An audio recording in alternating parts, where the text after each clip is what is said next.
හරි. මේ ස්කන්ධයෙන් වන කුට්ටියක් මේ රළු තිර ස්තරය මත ඉස්සරව තියලා ඊට පස්සේ අපි ඒක මත මේ ශුන්‍ය ඉඳන් ක්‍රමයෙන් වැඩි කරන මේ තිරස් බලයක් P බලයක් යොදනවලු. ඒ වෙලාවේදී අපි ඒකට දන්නවනේ ඝර්ෂණ බලයක් මේ මත ක්‍රියාත්මක වෙනවනේ. දැන් මේ P බලය දාලා තියෙන වෙලාවේ මේ නිදහස් කුට්ටිය මත නිදහස් වස්තු රූප සටහන අඳින්න. يعني බල ටික අඳින්න තියෙන්නේ.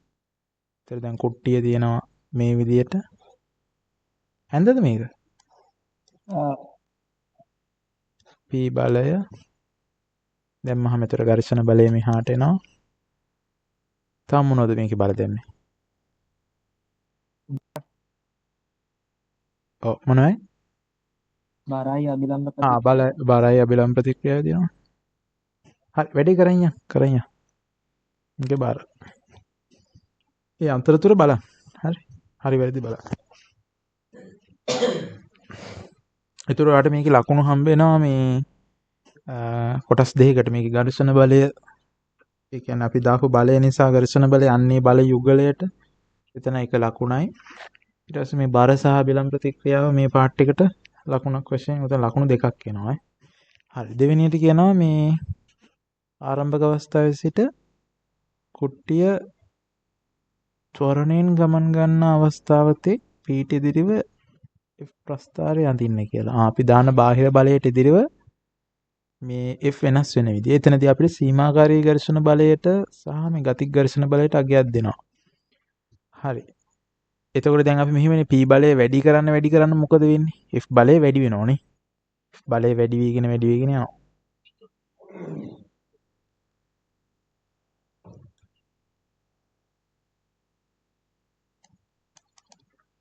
P වැඩි කරන්න F වැඩි වීගෙන ගිහිල්ලා එක්තරා ආගයකදී උපරිමයටම ඇවිල්ලා අපි අන්නේ උපරිමයට කියනවා සීමාකාරී ඝර්ෂණ බලය කියලානේ. ඒව එහෙම මාක් කරන්න මොකද දැන් සංකේත දීලක් තියෙනවනේ. ඊට පස්සේ තියෙන්නේ මොකද්ද මේක ලිස්සන්න ගන්නවනේ. ඒතකොට ගතික ඝර්ෂණ බලයෙන් ක්‍රියාත්මක වෙන. ඒතකොට මේක මීට වඩා අඩු පොඩ්ඩක් අඩුයිනේ. ඒ අඩු වගේ නියතව තියෙනවා. ඊට වඩා වැඩි වෙන්නේ නැහැ තවත්. තව කොච්චර බලය වැඩි කරත්. ඒක FD නේ. හරි ඉතින් මෙන්න මේ ප්‍රස්ථාරය අඳින්න ඕන. ඔයාලට ප්‍රස්ථාරයට ලකුණු දෙකක් හම්බ වෙනවා. ඕකේ ඔය මෙන්න මේ ආර දැන් දීලා තියපු අගයන් ටික මාක් කරාට සහ ඉතින් මේ ප්‍රස්ථාරයේ හැඩයට. හරි. ඊට පස්සේ සීමාකාරී ඝර්ෂණ සංගුණකය μL සහ ගතික ඝර්ෂණ සංගුණය සඳහා ප්‍රකාශන. අපි දන්නවනේ F සමානයි μR ආකාරයේ සමීකරණනේ තියෙන්නේ. එතකොට සීමාකාරී මේ ඝර්ෂණ බලය ගන්න. එතකොට මේ සීමාකාරී ඝර්ෂණ සංගුණ කියන්නේ සීමාකාරී ඝර්ෂණ බලය තියෙනකොට ඒ කියන්නේ FL. FL බෙදීම R. μL නේ. හැබැයි මෙතන R කියලා එකක් මේ ප්‍රකාශන වල දීලා තිබ්බේ නෑනේ කොහෙවත් තැනක. අපි දන්නවා R කියන්නේ mg නේ. මේක mg ඊළඟට mg ආදේශ කරලා තිබ්බනම් වඩා හොඳයි. මොකද මේක දීලා නෑනේ කොහෙවත් තැනක R කියන්නේ මොකද්ද කියලා. දීලා තිබ්බේ නෑනේ නේ විස්තරය තිබ්බේ නෑ. ඒ විදිහට mu k කියන්නේ mu k නෙවෙයි mu d. fd බෙදීම r තව හොඳයි එතන r ට r mg දාලා තිබ්බනම්. ඒකට එතන ලකුණ හම්බ වෙනවා. ඔකේ ඉතින් මාකින් එකේ නම් කියලා තියෙනවා මේ r තිබ්බත් mg තිබ්බත් ලකුණු දෙන්න කියලා. නමුත් ඉතින් ඒනට මේ දැන් අර දීලා නැති සංකේත වලින් උත්තරේ තියන්න එපා සාමාන්‍යයෙන්. ඊකට කොහෙන් හරි ආදේශයක් ගන්න පුළුවන් නම් වඩා හොඳයි. ඒතර ලකුණු ෂුවර්. ඒතර මේ ටික ඕකේ නේද? හරි අපි ඊළඟ පාර්ට් එකට යමු.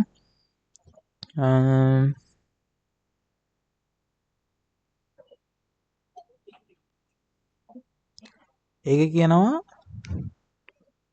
පෙර රෝද එළවුම් මෝටර රථ. ඒක කියන්නේ ඉස්සරහා රෝද වලට තමයි මේ එන්ජින් එක කනෙක්ට් කරලා තියෙන්නේ. ඒතකොට ඉස්සරහා රෝද තමයි එන්ජින් එකෙන් කරකවන්නේ.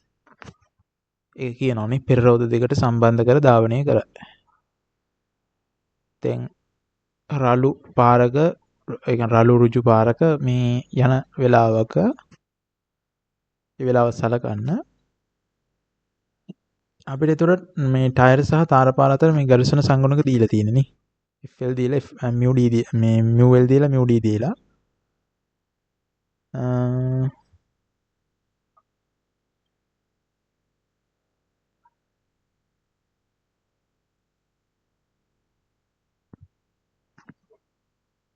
කියන්නේ වෙන මොනවත් සඳහන් කරලා නැත්තම් මේ ඇතිවෙන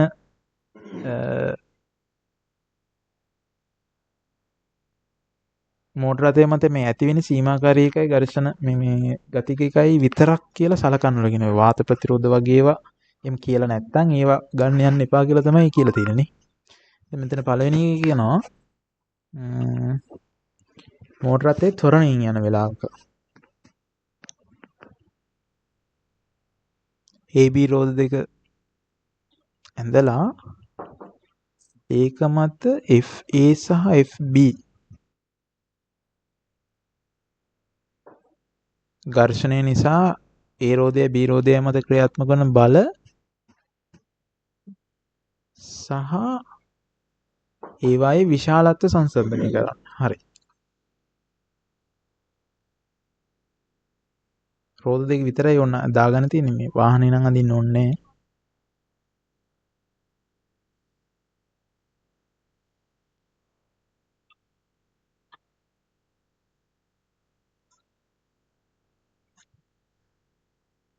BA. හරි අපෙන් එයාලා බලාපොරොත්තු වෙන්නේ ඝර්ෂණ බලය විතරයි මේ මොකෝ කියන්නේ ඒ රෝධය මත ඝර්ෂණ බලය ඉස්සරහටද පිටිපස්සට. දැන් අපි සාමාන්‍යයෙන් නම් දන්නේ චලිත දිශාවට ප්‍රතිවිරුද්ධ දිශාවටනේ ඝර්ෂණ බලය තියෙන්නේ. හැබැයි උනාට එහෙම බෑ. රෝධයක් කරගෙනකොට එතන පොඩි සීන් එකක් තියෙනවා.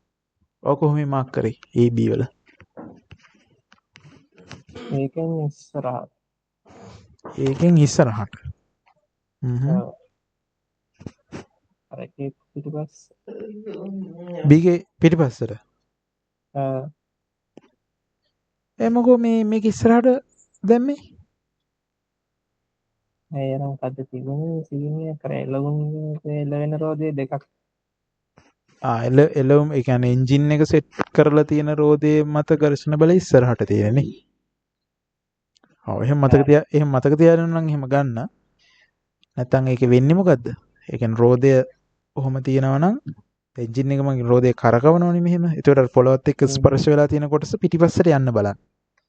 එතකොට පොළොව මගින් ඒක කැමති නැති නිසා පොළොව මගින් එතකොට ඒකට ප්‍රතිවිරුද්ධ වෙන්න ඝර්ෂණ බලය යමත ඉස්සරහට දානවා. ඒතකොට ඒක එළවුම් බලයනේ.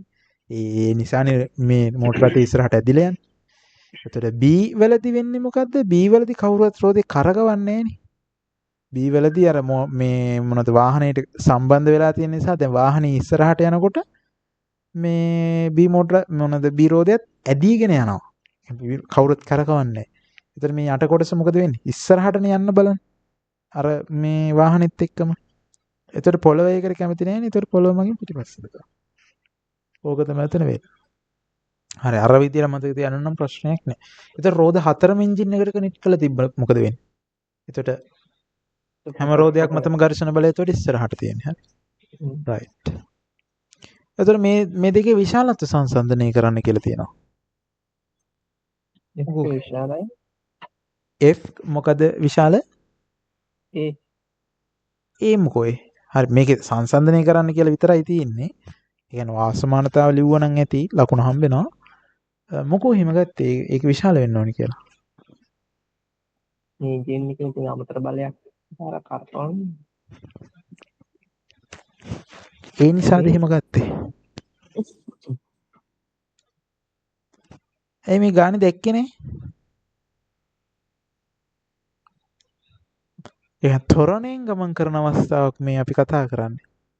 ඉතින් ත්වරණයෙන් ගමන් කරනකොට සම්ප්‍රයුක්ත බලයක් තියෙන්න බෑ. සම්ප්‍රයුක්ත බලයක් තියෙනවා නම් FB ට වඩා FA වැඩි වෙන්න ඕන. ඒතකොට දැන් මේක ඒකාකාරී වේගයෙන් යන අවස්ථාවක් නම් මොකෝ වෙන්නේ? වාහනේ.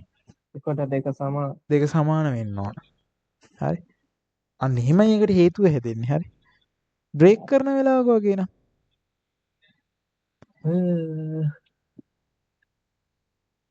එතකොට ඒක අඩු වෙනවා. එතකොට බ්‍රේක් කරන වෙලාවක නම් ඉතින් අඩු වෙනවත් නෙමෙයි. එතකොට මේ බලය ඉස්සරහට නෙමෙයි තියෙන්නේ. බ්‍රේක් කරන වෙලාවක මේකත් කැරගෙන්නේ නැහැ නේ. එතකොට මේකත් මෙහෙම ඉස්සරහට ඉස්සගෙන යන්නනේ බල. එතකොට යාමද ඝර්ෂණ බලය පිටිපස්සට. කොහොම? එතකොට ගොඩක් සංසන්දනය කරලා එතකොට මේ දෙක සංසන්දනය කරනවා. එතකොට මේ බල දෙකම එක වගේනේ. ඒ ඉතින් බ්‍රෝද දෙකම ලිස්සනවා වගේ එකක් නේ එතන තියෙන්නේ. එතකොට මේ බල දෙක සමානයි නේ. ඒකම විදියටම නේ ඒක වෙන්නේ. හරි. එතකොට ඒක හරිනේ. එතකොට එතන ලකුණු දෙකක් හම්බ වෙනවා ඈ. බ්‍රේක් හතරටම සම්බන්ධයිද ඉස්සරහ දෙකට විතරයි තියෙන්නේ? මොකද?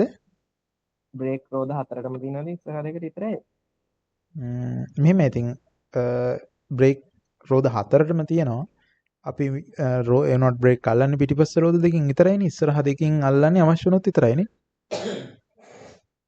ඒක හැබැයි ඉතින් හැබැයි සමහරක් විට කනෙක්ට් ඒ කියන්නේ වාහනින් වාහනයට වෙනස් වෙන්න පුළුවන්. සමහරක් විට හතරම හැන්ඩල් කරන වෙන්න පුළුවන්. විශේෂයෙන් දැන් ඔටෝ බ්‍රේකින් සිස්ටම් එකක් ඔය ගත්තොත් ඒ කතාව වෙනස්නේ.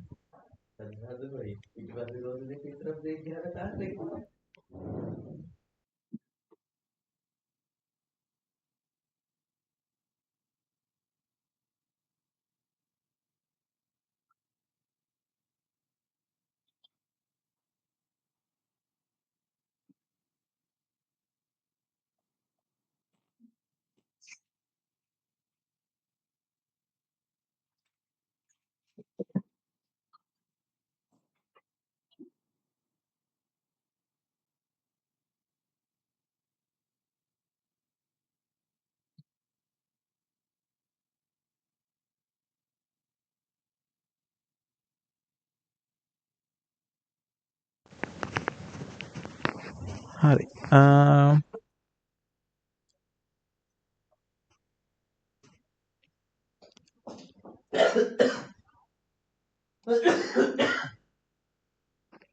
ඒතර එතෙන්ට ලකුණු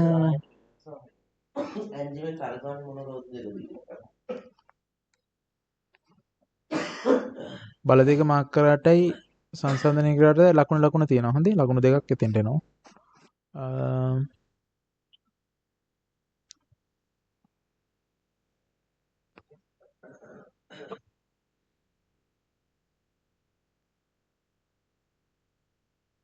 ඊළඟ එක හැදුවද?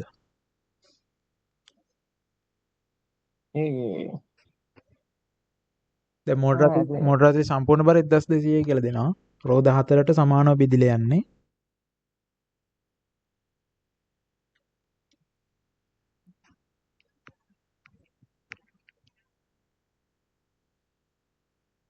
දැන් මේ ආරම්භක එළවුම් බලය මොන රෝද වලින්ද ගන්න? ආරම්භක නෙමෙයි මේ එළවුම් බලය කියන එක. දැන් මොන රෝද වලින්ද ගන්න මේ වාහනේට අනුව? ඉස්සරහ දෙකින්ම ගන්නවනේ. පිටිපස්ස දෙක නෑ. ඒතර ඉස්සරහ රෝද දෙක ගැන තමයි දැන් මේ ගන්නට ගන්න ඕනේ. අපි එක රෝදයක් ගමු ඉස්සර වෙලා. එතකොට ඒ රෝදයට ගණනය කරගත්තාම මේ වගේම එකක් නේ අනිත් රෝදෙනුත් තියෙන්නේ. ඒතර මතකද දෙකෙන් ගුණ කරන්න. හරි. මෙන්න දැන් රෝදේ තියෙනවා. දැන් මේ රෝදේ කොච්චර බරක් එනවද? මේ රෝදෙට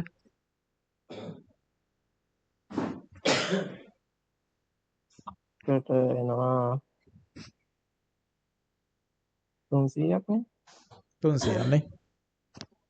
ඒතර මෙයාට එනවා 300 ඒ කියන්නේ 3000 නිව්ටන්.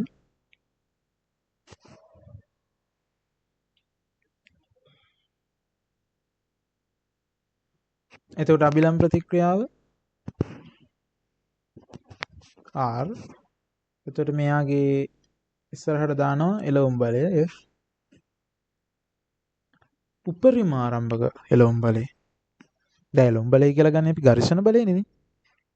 ඉතින් ඝර්ෂණ බලය උපරිමගේ. ඝර්ෂණ බලය උපරිමගේ කීයද? මොකද්ද? නම මොකද්ද ඒක?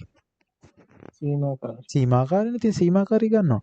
ඉතින් මෙතනදී අපිට ගානේ කියනවා ඝර්ෂණ සංගුණිකේ නිවැරදිව අඳුනා ගන්නලු. දැන් අපි දැන් ස්ථිති ඝර්ෂණ බලය කියන එක අපිට ගණනය කරන්න බෑනේ. ඒකට සමීකරණයක් නැහැනේ. අපි දාලා තියෙන බාහිර බලයට සමානව තමයි ඒක ඇති වෙන්නේ. හැබැයි සීමාකාරී ඝර්ෂණ බලය නැත්නම් ගතික ඝර්ෂණ බලය අපිට ගණනය කරන්න පුළුවන්. සමීකරණේ තියෙනවා μ r. දැන් මෙතන නම් වෙන්නේ මොකද්ද? සීමාකාරීනේ. μ l r.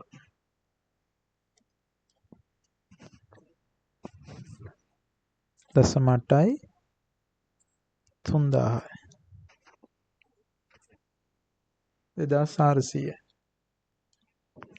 අනුපරිම බලය. දැන් මෙතෙන්ට අනිවාර්යෙන් ලකුණු හම්බ වෙනවා ඔයාට. දැන් ඔයා මේක ගණනය නොකරත් අඩුම ඔයා මෙතෙන්ට ක්‍රියාත්මක වෙන්නේ සීඝර්ෂණ බලය කියන එක අඳුනගත්තා නම් ඔයාට එතෙන්ටත් ලකුණක් හම්බ වෙනවා. මේක වාසිය තියෙන්නේ ඒකයි සම්පූර්ණයෙන්ම ගාන හදාගන්න බැරුණත් ගාන ඒ වෙලාවේ කියවලා තීරණ දේ හරි කමන්නේ ලියන්න.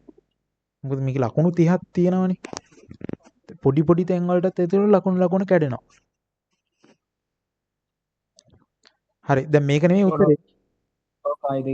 ඔව් මේක දෙකෙන් ගුණ වෙන්න ඕනේ. ඒ නිසා උපරිම එළවුම් බලය මේක ඒතර දෙකෙන් ගුණ කරන්න. 4800යි නිව්ටන්.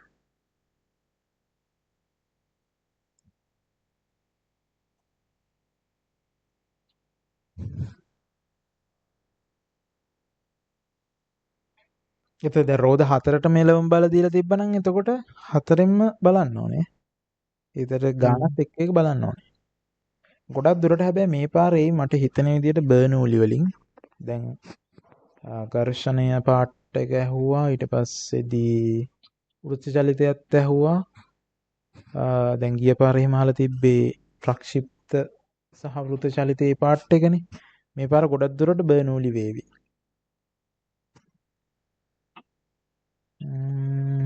3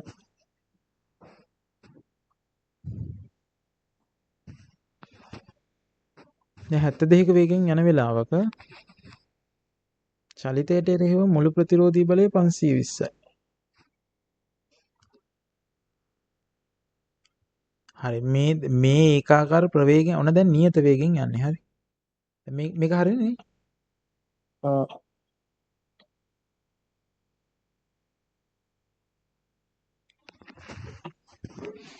හරි. දැන් මෙන්න මෝටර රථය මෙයා යනවා පැය කිලෝමීටර් 72ක වේගයෙන්. දැන් නියත වේගෙන් යන්නේ ඇයි කොහොමද? නියත වේගෙන් යන්නේ දැන් මෙයා මත ප්‍රතිරෝධී බලයක් තියෙනවා නම් කීයක්ද 520ක් නේ. 520ක නියත ප්‍රතිරෝධී බලයක් තියෙනවා නම් එතකොට එහෙනම් අනිවාර්යෙන් ඒකට කැපෙන්න බලයක් තියෙන්නේ පෙ නැත්තම් මම නියත වේගෙන් යන්න බෑනේ. එහෙනම් මේ වෙලාවේ එන්ජිමින් දාගෙන ඉන්න බලය මොකද්ද? F සමානයි 520 වෙන්න ඕනනේ. නැත්නම් ඉතින් මෙයාට නියත වේගෙන් යන්න බෑනේ. එතකොට දැන් මේ වෙලාවේ අර ඝර්ෂණ බල වගේ ඒවා ඒක නැද්ද? අනේ අපිට කියනවනේ කෙලිම චලිතයට එරෙහිව මුළු ප්‍රතිරෝධී බලය. එතකොට අරකට එක්කයි පටල ගන්න යන්න එපා. මුළු එකමනේ. දැන් වාත ප්‍රතිරෝධය වගේ කියලා කිව්වනම් 520 කියන්නේ වාත ප්‍රතිරෝධය විතර. අන්න එහෙම නම් අර ඝර්ෂණ බල ගන්න වෙනවා. හරි. හරි දැන් මෙතන එහෙම නැහැ. මෙතන අපිට කෙලිම සම්පූර්ණයෙන්ම මේක කියලා තියෙනවා. හරි. එතකොට දැන් අපි හොයන්න ඕනේ ශ්‍රමතාව. මතකද එහෙම සමීකරණ? ඒ කියන්නේ මේ වගේ නියත බලයක් දාගෙන යනකොට වස්තුවකට නියත වේගෙන් ඒ බලයෙන් සමානයි මොකක්ද සමීකරණේ? P සමානයි P සමාන FV. ඒතර F එක දන්නවා 520යි. වේගය හැබැයි ms ශ්‍රේණියකට හරවන්න ඕන.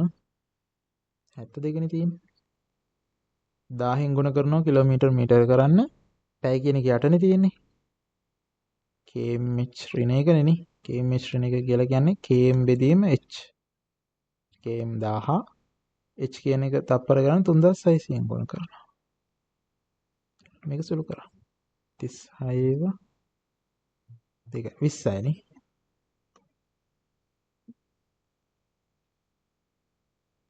දහදස් 400යි වොට්. ඔන්න මේක කිලෝවොට් වලින් දාන්නත් පුළුවන් 10.4 කියලා. කැමති දෙයක්.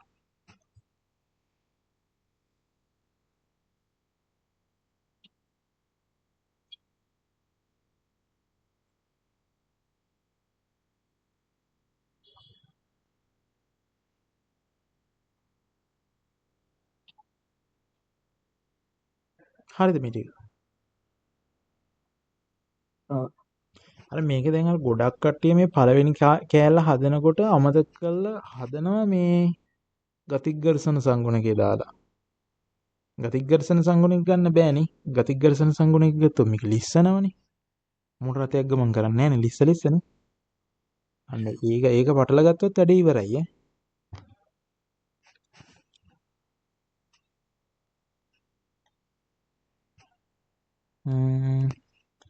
ඊට පස්සේ කියනවා දැන් ඍජු මාර්ගයේ 72 ඒකාකාර ප්‍රවේගයෙන් යනකොට අනේ සෝරි ඒකට කලින් එකක් තියෙනවානේ.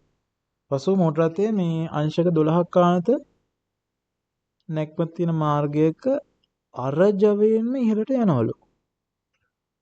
දැන් චලිතයේ ප්‍රතිරෝධී බලය 200 නම් යන්න පුළුවන් උපරිම ප්‍රවේගය තමයි යහන්නේ. හරි. අංශක 12ක් ආනත මාර්ගයකනේ යන්නේ. අපි බල ටික මාක් කරගමුනේ නැත්නම් අපිට හිතා ගන්න බෑනේ කොහොමද මෙතන දැන් මේක වැඩ කරන්නේ කියලා. අපි දන්නවනේ මෙයාගේ බර 1200යි නේ 12000යි. එතකොට අබිලම් ප්‍රතික්‍රියාව මෙහෙම තියෙන්නේ. දැන් මේකේ චලිතයේ ප්‍රතිරෝධී බලය දීලා තිබ්බනේ මේකේ 200යි නේ. දැන් එතකොට මේ වෙලාවෙත් මේ එන්ජිමින් දාගෙන යන බලය 200ද නියත වේගෙන් යන නිසා මේ වෙලාවේ නෑ. වේගෙන් යනවා කොච්චර යන වේගය තමයි හොයන්න ඕන. නෑ. ඒ මොකෝයි? හේතුව දැනගෙන නම් කිව්ව හොඳයි. සුපිරි.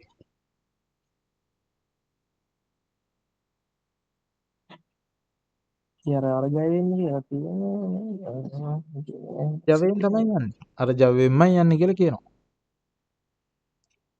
මං අහන්නේ මේ වෙලාවේ එන්ජිමෙන් දාලා තියෙන බලය අර දැන් අපි අරකෙදි නම් උඩ හදපු ගානේදී ඒකට සමාන වුණානේ. ප්‍රතිරෝධී බලයට කැපෙන්න ඕන නිසා. නියත වේගින් යන නිසා. දැන් මෙතනත් ඒ වගේද? P සමානයි 200 කියලා ගන්න පුළුවන්ද?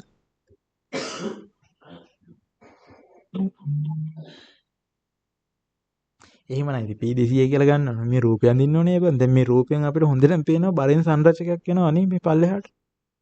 ඒත් P 200 වුණොත් මේක ඒ සංරචකයක් තියෙනවනේ පල්ලෙහාට. එහෙම වුණොත් යන්න බෑ නීත වේගෙ. මන්දනේ වෙනවා.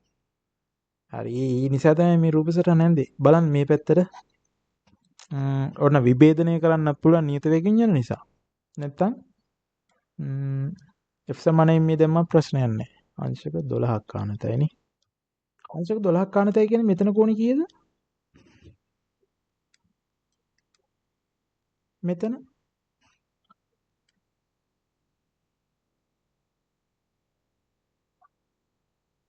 ඒක මතක නැද්ද? අර දැන් මෙහෙම ආනතියක් තියෙන මාර්ගයක තීට කෝණයකින් ආනතියක් තියෙන මාර්ගයක මෙහෙම ලම්බයක් ඇන්දම මේ විදිහටනේ ගොඩක් වෙලාට බර තියෙන්නේ.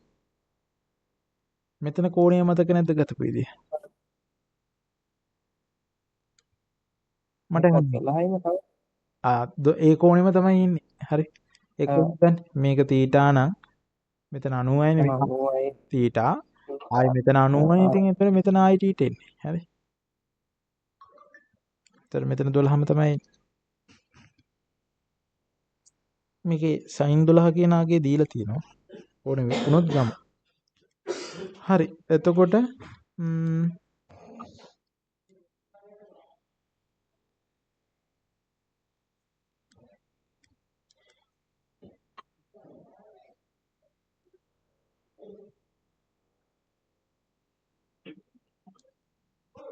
මේ පැත්තට අපි f සමානයෙන් මේ දැන් ඕනනම් විභේදනය කරන්නත් පුළුවන්. p උඩහට තියෙනවා. පහළට 200. යානත් තලයේ දිගේ මේ බරණු සංරචකයක් එනවනේ මේ පැත්තට. කී 12000යි sin 12 නේ.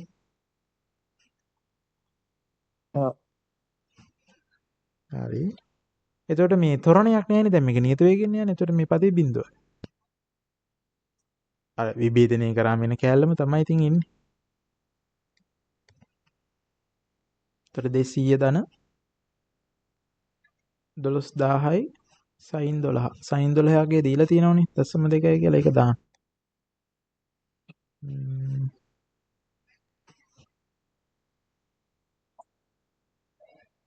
2400. එතකොට 2600යි නේ.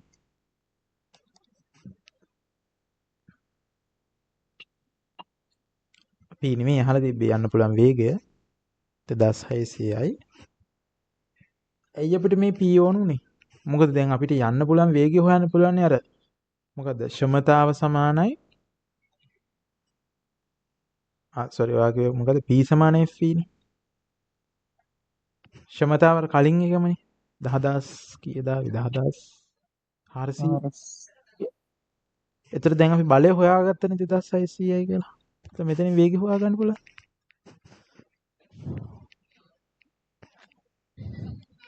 හ්ම්.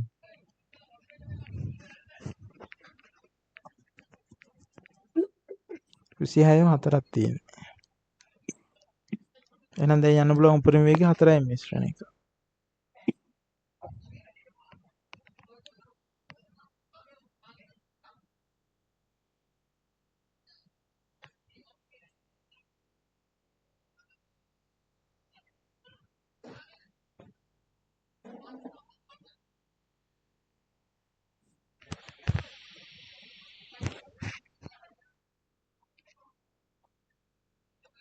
හරි.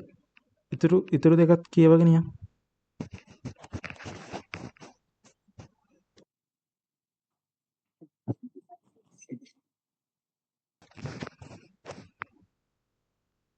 මොකද කියන්නේ ඊළඟ එකේ? ඒක කියනවා මේ දැන් 72කින් යන වෙලාවක 35ක ඉස්සරහින් තියෙන මේ බාධකයක් දකින්නවලු. එතකොට එයා එබැවින්ම මේ තිරිංග පාගනවලු. අන්න එතකොට කියනවා පෙරලීමකින් තොරව ලිස්සා යනවලු. ලිස්සනවා. එතන මෙතනදී ක්‍රියාත්මක වන ඝර්ෂණ ලිස්සනවා කියන්නේ එහෙනම් ගති ඝර්ෂණයනේ.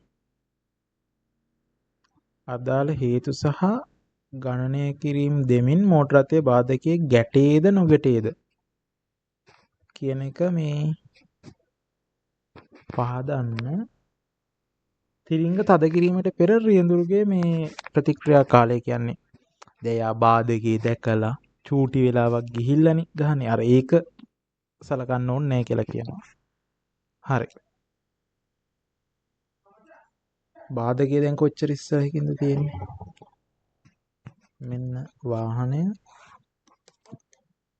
දැන් මෙතන ඉඳන් මීටර් 35ක දුරකින් තමයි බාධකයේ තියෙන්නේ.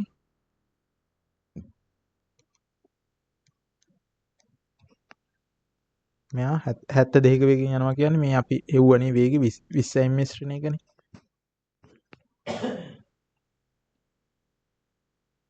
එතකොට දැන් මෙතන ඉඳන් මෙයා තිරිංග යෙදුවොත් මෙයා මන්දනය වෙන එක අපිට හොයාගන්න පුළුවන් නේද? දැන් මේ ඝර්ෂණ බලය අපි දන්නවනේ. දැන් මෙතන ගති ඝර්ෂණයනේ තියෙන්නේ.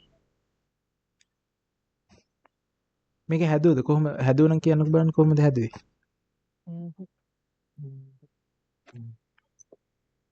හරි මට මෙහෙම කියන්නකෝ. දැන් අපිට කියන්නේ මෙයා ගිහිල්ලා අතන ගැටෙනවද නැද්ද කියලානේ. ගැටෙනවා කියන එකේ අදහස මොකද්ද?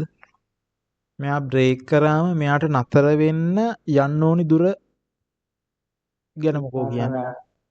ඔව්. අඩු වෙන්න. නේ මම කියන්නේ ගැටෙනවනේ. ගැටෙනවා නේද 35ක් ඊට වඩා වැඩියෙන් කියන එක නේ ඒ නතර වෙන්න ඊට වඩා වැඩියෙන් කියපු නිසා නේ ඉතින් ගැටෙන්නේ නේ. නම් ගැටෙන්නේ නැති වෙන නම් 35ට වඩා අඩු තැනකදී නතර වෙන්න ඕනේ. හැම යාර නතර වෙන්න යන්න ඕනි දුර 35ට වඩා අඩු වෙන්න ඕනේ. හරි දැන් ඔයාට ඒක තේරෙන්න ඕනේ. එහෙනම් ඉතින් ඔයා එහෙනම් දැන් මේ ගාන පටන් ගන්න ඕන. එහෙනම් නතර වෙන්න යන්න ඕනි දුර හොයන්න. නතර වෙන්න යන්න ඕනි දුර කොහොමද අපි ඒ කියන්නේ අපි දැන් වේග දන්නවනම් මේ වගේ දෙයක් හොයන්න අපිට පාවිච්චි කරන්න පුළුවන් සාමාන්‍යයෙන් මොකද ඔය දුරවල් එහෙම සෙට් වෙන්නේ මොන සමීකරණ වේග දීලා තියෙනවා දුර කාලය කියන්නේ නතර වීම කියන්නේ ආරම්භක වේගය අවසාන වේගය ඔය වගේව සෙට් තියෙන්නේ මොන සමීකරණවලද v වර්ගය සමාන u වර්ගය තමයි. මේක අපිට ගන්න පුළුවන් නේ ඒ කියන්නේ අපි අපෙන් අහලා තියෙන තැන ඉඳන් යන්නකො. එතකොට ඊක හදාගෙන යන්න අවශ්‍ය කරන දේවල් එකින් එක හොයන්න. එකපාරම කොහින්ද යන්නේ කියන එක කල්පනා වෙන්න ඕනේ.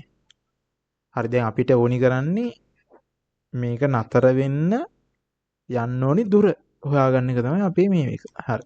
දැන් මේකනේ ඕනි. දැන් අපි අවසාන වේගය දන්නවද? බිංදුව වෙන්නේ ඔය ඉතින් අපි නතර වීම සඳහා යන්න මේ යන දුරනේ හොයන්න යන්නේ. ඉතින් එහෙනම් ඒක දන්නවා. ඒක බිඳුවයි. ආරම්භක වේගය දන්නවද? 20යි. ඔය එකක් දන්නවා 20යි. සේ වර්ග. ඔතන මේක මන්දනය වෙනෝනි. මන්දනය වෙනවා එහෙනම් ඍණ 2යි මන්දනය දන්නවද අපි? නෑ. මන්දනය දැනට දන්නේ දුර තමයි හොයන්න ඕනේ. හ්ම්.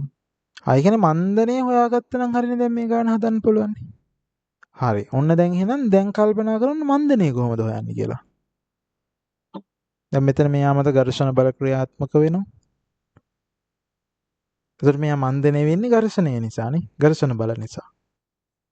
ඉතින් අපිට සාමාන්‍යයෙන් ත්වරණයක් ඒ වගේ දෙයක් හොයාගන්න වුණොත් අපි මොකද්ද පාවිච්චි කරන්නේ? මහ ලොකු සමීකරණ ගොඩක් නැහැනේ. ඒ සමාන එන්නේ. F සමාන ma නේ. ඉතින් එහෙනම් අපි F සමාන ma දාමු. ඉතින් F සමාන ma දානකොට ඉතින් මෙයා මත තියෙන බල ටික මාක් කරගන්න ඕනේ. හරි. ඉස්සලා අපි මේ එක්කෙනෙක් මත තියෙන ඝර්ෂණ බලයක් හොයාගමුද? මේක එක රෝදයක් මත ගන්නත් පුළුවන් නැත්නම් ඉතින් රෝද හතර මත දැන් ඝර්ෂණ බල ක්‍රියාත්මක වෙනෝනේ. පොදුවේ කියන්නේ ක්‍රියාත්මක වන ඝර්ෂණ බල F කියලා දාලා ගන්නත් පුළුවන්. ඉතින් කොහොමත් හතර මත ක්‍රියාත්මක වෙනෝනේ. එතකොට මුළු බරම එතකොට යෙදිලානේ. 12000යි ආරුත් එතකොට 12000නේ. හරි. එතකොට මේ එහෙනම් F සමාන m දාන්න කලින් අපි ඝර්ෂණ බලය හොයාගෙන ඉමුකෝ. F සමාන එතන mu dr නේ. mu d කියන්නේ අපි දන්නවා 0.5යි. r 12000යි. 0.5 12000න් ගුණ කරන්න මොකද කරන්න පුළුවන්? 0.5 කියන්නේ භාගය. අර ඒක අල්ලගන්න නැත්නම් ඊට පස්සේ මේක 0.5න් ගුණ කර කර ඉන්න වෙනවා. 6000. දැන් හරි දැන් F සමාන m දාන්න පුළුවන් නේ. මෙයා මත වෙන බල නැහැ නේ. මෙයා මත ඝර්ෂණ බල විතරයිනේ. එතකොට 6000යි ස්කන්ධය 1200යි ඒ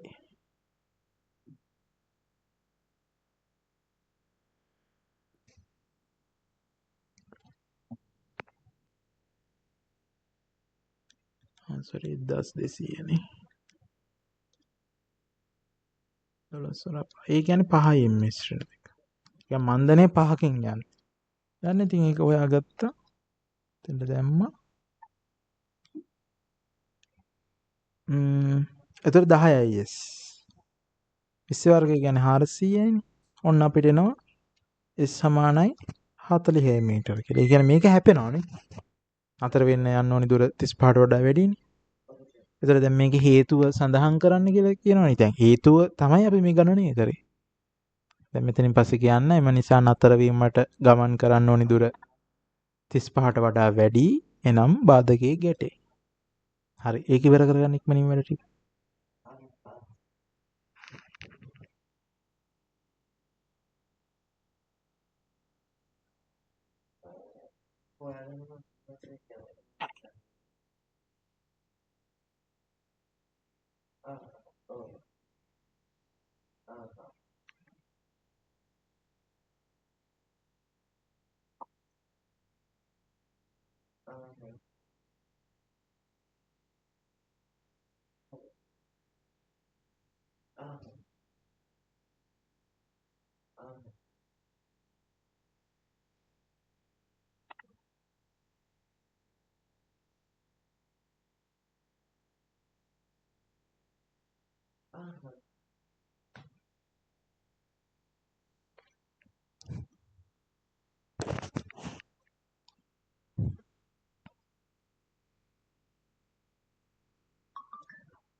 එතකොට ABS එක ක්‍රියාත්මක වෙනකොට 0.75 ඉල්ලුනේ ඝර්ෂණ සංගුණිකේ. අරකම අර ගානමයි. එතකොට මෙතන බර 12000යි. රූපයක් නම් අඳින්න ඕනේ නැහැ. මම අඳිනවා R. දැන් මේකේ අලුත් F එක මොකද්ද? අලුත් F එක තමයි mu R 0.75යි 12000යි. ඒතකොට මෙතනින් එන අලුත් අගේ ගන්නවා.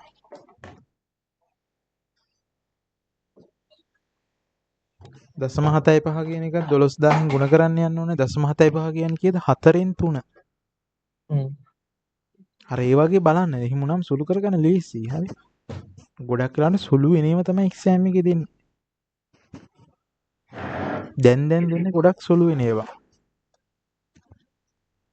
හරි 9000 නිව්ටන්. ඒතර ඕන්න අලුත් ඝර්ෂණ බලන්නේ. දැන් මේකෙන් එතකොට අලුත් මන්දණි හොයාගන්න පුළුවන් නේ. සමානයෙන් මේ දාලා.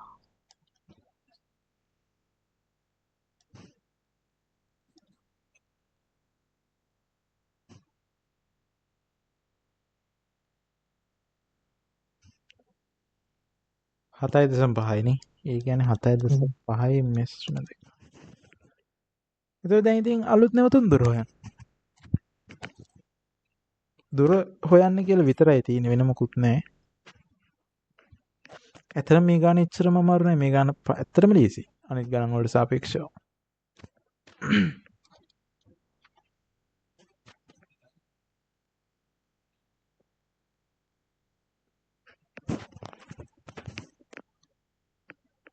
ඉස්සෙන්ගියේ දෙකයි AS එතකොට 15S 400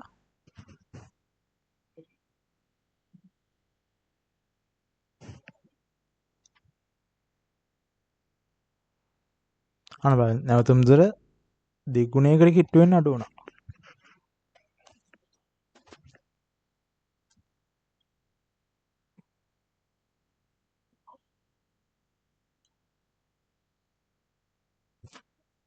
ආ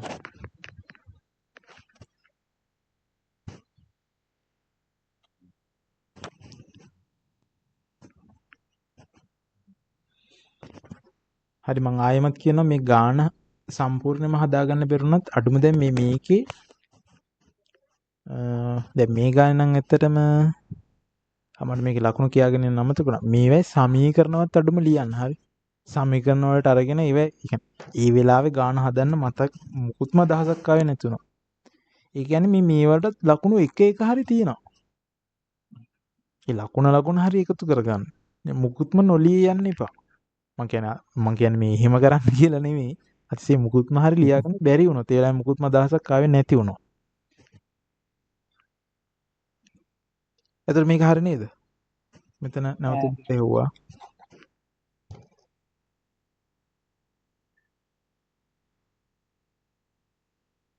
හරි ඊළඟට කරන්න තියෙන්නේ මොකද්ද කියලා කියන්න මට. මේක හදාගෙන ඉවරලා. එතකොට ඒක ඉහත P වගේ කියන්නේ 0.8කින් දායි ගන්නවා. කොහෙද 0.8 කියලා තියෙන්නේ? ඒක B කියන්නේ B කියන්නේ ඔව්. ඉතින් B කියන්නේ 0.8 ඕනි ලිස්සන්න නැති අවස්ථානේ. ඔව්. මොකද ඒකේ කොටස කරන්න කියන්නේ?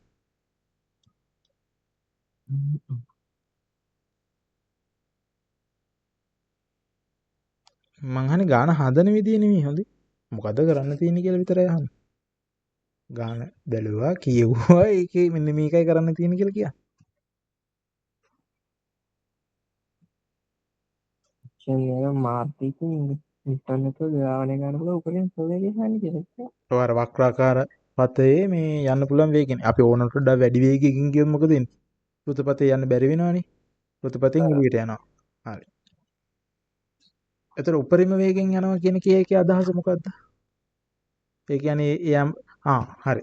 දැන් මෙන්න මෙහි වංගුවේ යනවා. හරි. දැන් මෙහි තමයි කේන්ද්‍රය තියෙන්නේ. හරි. දැන් අපි දන්නවනේ මෙයා ෘතුපතේ කියන්න නම් මෙයා මත මොකක්ද අනිවාර්යෙන් තියෙන්න ඕන? කේන්ද්‍රයේ දෙසට තියෙන්න ඕනි මොන බලයේද? කේන්ද්‍ර අபிසාරී බලයක් තියෙන්නේ. හරි. දැන් මෙතන කේන්ද්‍ර අபிසාරී බලය කවුද සපයන්නේ? මෙයා දැන් කේන්ද්‍ර අபிසාරී බලයක් තිබ්බේ නැත්නම් මෙයා ඉවතට විසික් වෙලා යනවනේ. එහෙනම් ඉතින් ඝර්ෂණ බලයේ ක්‍රියාත්මක වෙනවා. මේ පැත්තට යන්න දෙන්නේ නැහැ නේද? පොළවේ ඇතිල්ලීගෙන එපයි යන්න. එහෙනම් ඝර්ෂණ බලයේ ක්‍රියාත්මක වෙනවා මේ පැත්තට. ඉතින් ඒක තමයි කේන්ද්‍ර අபிසාරී බලය වෙන්නේ නේ. අභිලම්බ ප්‍රතික්‍රියාව ඔහොම තියෙනවා බර. එහෙම තියෙනවා. බර 12000. ඉතින් මෙතනත් ඝර්ෂණ බලය දැන් මෙතනදී ඝර්ෂණ බලය රෝද 4 මත ක්‍රියාත්මක වෙනව නේද? දැන් මොකද රෝද 4ත් එක්කමනේ එළියට ලිස්සලා යන්න බලන්න වෘතපතේ. එතකොට තනි රෝදයකට කියලා වෙනම හදන්න ඕනේ. ඉතින් රෝද 4ම ස්පර්ශ වෙලා තියෙන නිසා එතන මුළු බලටම හදමු. මේ LR නේ. 0.8යි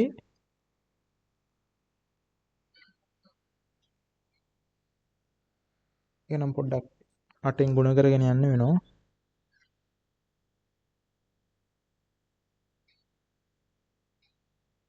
9600යි. ඔන්න සම්පූර්ණයෙන් මෝටර අතේ මත 9600ක් තියෙනවා. හරි දැන් ඕන ක්‍රියාත්මක කරන දැන් ඕකනේ උපරිම බලය. ඔයිට වඩා ක්‍රියාත්මක වෙන්න බෑ. ඊට පස්සේ ලිස්සන එක වෙන්නේ. එහෙනම් ඔය උපරිම බලයේ තියෙන වෙලාවෙනේ යන්න පුළුවන් උපරිම වේගෙන්නේ. හරි දැන් අපි මේ මොනවද වෘත චලිතය කියන වස්තුවක වේගය කෝණික ප්‍රවේගය ඔය ටික අල්ලලා දෙන සමීකරණ මොකක්ද?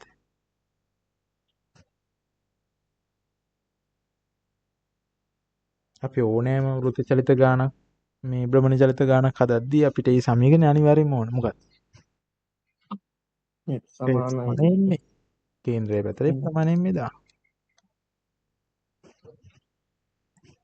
දැන් අපි F එක දන්නවනේ නේ ඝර්ෂණ බලය විතරනේ වෙන මොකුත් බල නැහැනේ. අභිලම් ප්‍රතික්‍රියාව ඉහළට තියෙන බලත් පල්ලෙහාට. ඉතින් පාර දිගේ තියෙන්නේ ඝර්ෂණ බලය විතරයි. ස්කන්ධය දන්නවනේ. එතකොට ත්වරණය ගන්න පුළුවන් අපිට මේ කේන්ද්‍ර අபிසාරී ත්වරණයනේ. සමීකරණ දෙකක් තියෙනවා. මොකද්ද අපි මෙතෙන්ට ගන්න? මතකද කේන්ද්‍ර අபிසාරී ත්වරණය ගන්න සමීකරණ?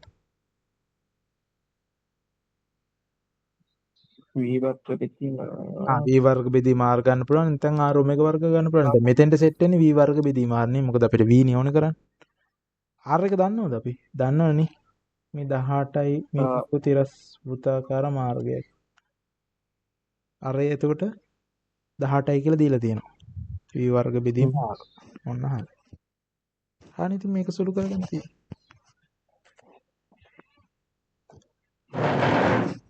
6 වරක් 3 200යි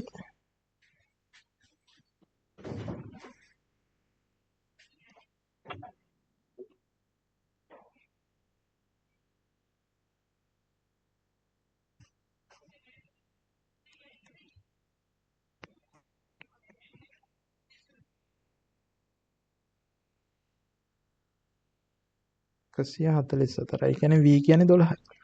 වර්ගමූලය 144 වර්ගමූලය කියන්නේ 12යි. ඔන්න.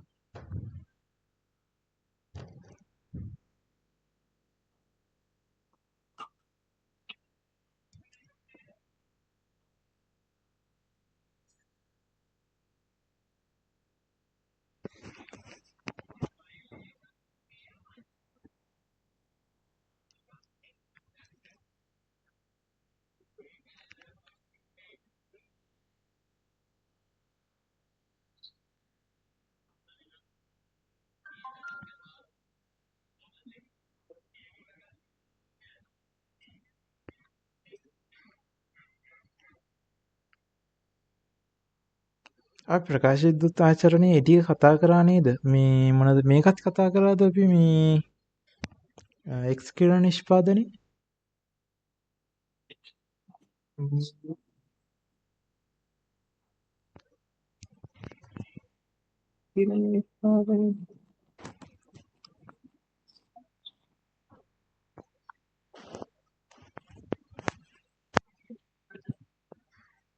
ප්‍රකාශ විද්‍යුත් ආචරණය මට මතක නැහැ මං ගිය සතියේ කාට හරි කරා ඔයාටද කියලා මතක නැහැ.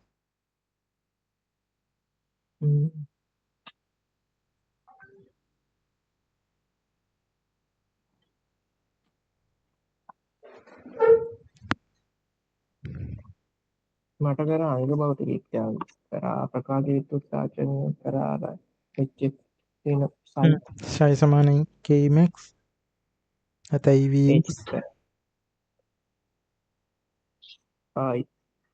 x කියන නිපදීමක් කරානේ මතක නැති ප්‍රශ්නේ තියෙන්නේ නේ. කරලානේ දැන් ඔක්කොම ටික කරලා තියෙන්නේ මේ මොකද ප්‍රකාශ විද්‍යුත් ආචරණයත් එක්ක ඒක අනිත් පැත්තනේ. මොකද ප්‍රකාශ විද්‍යුත් ආචරණයේදී වෙන්නේ ෆෝටෝන ඇවිල්ලා වදිනවා. මොකද වෙන්නේ? ගැලවෙනවා ඉලෙක්ට්‍රෝන.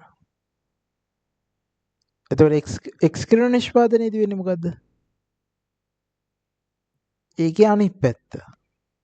දැන් අරක මොකද වෙන්නේ ආයි කියන්නේ ප්‍රකාශ දාචනයේදී මොකද වෙන්නේ? ෆෝටෝන ඇවිල්ලා වදින පෘෂ්ඨේ. එතකොට මොනවද ගැලවෙන්නේ? ගැලවෙන්නේ මොනවද? පරමාණු. පරමාණු ගැලවෙන්නේ මොනවද ගැලවෙන්නේ? ඉලෙක්ට්‍රෝන. ප්‍රකාශ ඉලෙක්ට්‍රෝන මුක්ත වෙනවා. හරිනේ. ඉතින් ඒකනේ අර KEMX මුක්ත වෙන ඉලෙක්ට්‍රෝන වල චාලක ශක්තියනේ අපි අර ගණනය කරන්නේ. හරි. ඔන්න ආයෙත් කියන්න මොනවද මේ ෆෝටෝන ඇවිල්ලා පතන වුණාම මොනවද ගැලවෙන පෘෂ්ඨේ? ඉලෙක්ට්‍රෝන. හරි. ඒ ඉලෙක්ට්‍රෝන වලින් ධාරාවක් හදාගන්න පුළුවන්. හරි. ඒකේ අනිත් පැත්ත කරනවා කියන්නේ මොකද්ද? ඉලෙක්ට්‍රෝන ඇවිල්ලා වැදෙන්න සැලැස්සුවොත් දැන් අර ෆෝටෝන ඇවිල්ලා වැදිලානේ ඉලෙක්ට්‍රෝන ගැලවුනේ. එහෙනම් ඉලෙක්ට්‍රෝන ඇවිල්ලා වැදුනොත් මොකද්ද වෙන්න ඕනේ? වෙන්න ඕනේ හිම බැලුවා. ෆෝටෝන එළියට එන්න ඕනේ. ඔය එළියට එන ෆෝටෝන මොන වර්ගයේ මේ තරංග දෙන්නේ එතකොට? ෆෝටෝන කියලා අරන් එන්නේ මොන හරි විද්‍යුත් චුම්බක විකිරණයක් නේ එළියට එන්නේ. X කිරණ. හරිනේ. සමීකරණ ටික එහෙම බලා ගන්න හොඳේ මට. දැන් ආයෙ මතක් කරන්න ගියොත් එතකොට අපිට අලුත් දෙයක් කතා කරන්න වෙන්නේ නැහනේ. හරි ඔය කරලා තියෙන ටික බුදුහාමුදුරුවෝ ඔක්කොම ටික බලා ගන්න. බලාගෙන හොඳට කටපාඩම් කරගන්න. කටපාඩම් කරාට මදි ඔයෙන් MCQ එකක් දෙකකුත් හදන්න පුළුවන් නම් මම එදත් කිව්වා. ඒ කියන්නේ දැන් ඔයාට ගොඩාක් ඒව කරලා තියෙන, කෙරලා තියෙන ඇත්තටම. තව හතරින් පතරින් එකක් දෙකක් වගේ තමයි ඉතුරුනොත් ඉතුරු වෙන්නේ. හරි. මේ ඒක නිසා ඔය කරපු ටික හොඳට පාඩම් කරගන්න. වෙන වෙන පොත්වල තියෙන ඕනේ ඔය ටික කරගත්තා නම් හොඳටම ඇති. අවශ්‍ය ටික ලියලා ඇත්තේ. හරි. අපි මේ ප්‍රශ්න බලමු. මේ තියෙන ප්‍රකාශ විද්‍යුත් ආචරණ මේ ප්‍රකාශ විද්‍යුත් ආචරණේ අපි මුකුත් එහෙම එසේ ගානක් එහෙම ඊට කලින් කරලා නැහැ නේද?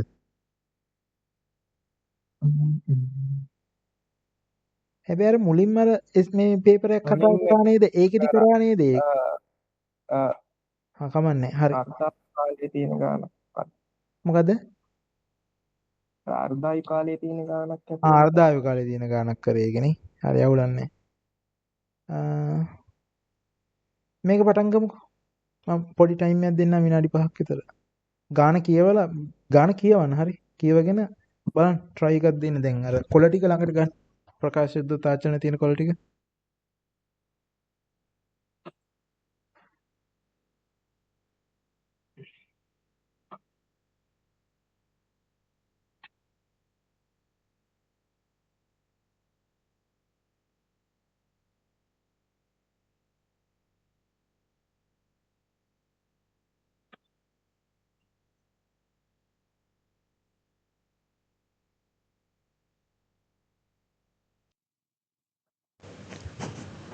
හරි මොකද කියන්නේ? මේක කියනවා ඒක වර්ණ කාරකයක් කියන්නේ මේ ප්‍රකාශ උපකරණයක් වන අතර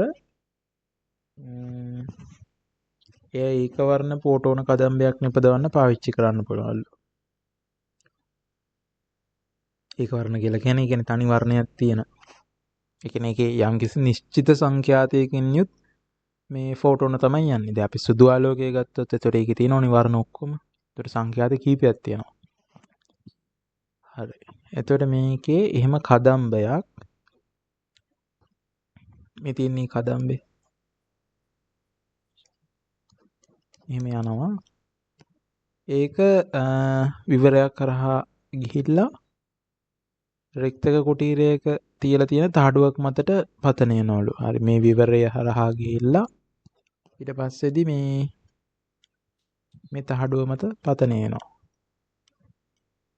හරි එතකොට කියනවා ආරම්භයේදී ඒක වර්ණකාරකය තරංග ආයාමයේ 100 නැනෝමීටර වන ෆෝටෝන කදම්බ තමයි නිපදවන්නේ. අද මෙන්න මේකේ සුළු කිරීම වලට ඔය HC කියන ගුණිතයට 1240යි ඉලෙක්ට්‍රෝන වෝල්ට් කියලා ගන්න කියනවා. ඔය HC කියන්නේ කොහෙද එන්නේ? අර මතකද ෆෝටෝන එක ශක්තිය ලියනකොට අපි ලියන්නේ HF කියලානේ. ඒතර F කියන එක අපිට ලියන්න පුළුවන් C = F ලැම්ඩා. ඒකේ F කියලා කියන්නේ C බෙදීම ලැම්ඩානේ. උතර HC බෙදීම ලැම්ඩා. E. අන්න මේ HCට ඔයාට 1240 කියලා ගන්න පුළුවන්. හැබැයි ඒක ඉලෙක්ට්‍රෝන වෝල්ට් නිව්ටන් මීටර්. සොරි මේ නිව්ටන් මේ නැනෝමීටර්. එතකොට ඔයා ලැම්ඩා වලට දානකොට නැනෝමීටර් ආදේශ කරා නම් හරි එතනදී. එතකොට ඉලෙක්ට්‍රෝන වෝල්ට් වලින් උත්තර එනවා. ඒ කියන්නේ ශක්තිය ඉලෙක්ට්‍රෝන වෝල්ට් වලින් එනවා. හරි බලමුකෝ. C කියන්නේ ආලෝකයේ වේගය. හරි. අපි මුලින්ම අහනවා මේ වර්ණාවලියේ 100 නැනෝමීටරයි තියෙන්නේ මොන කලාපයද කියලා.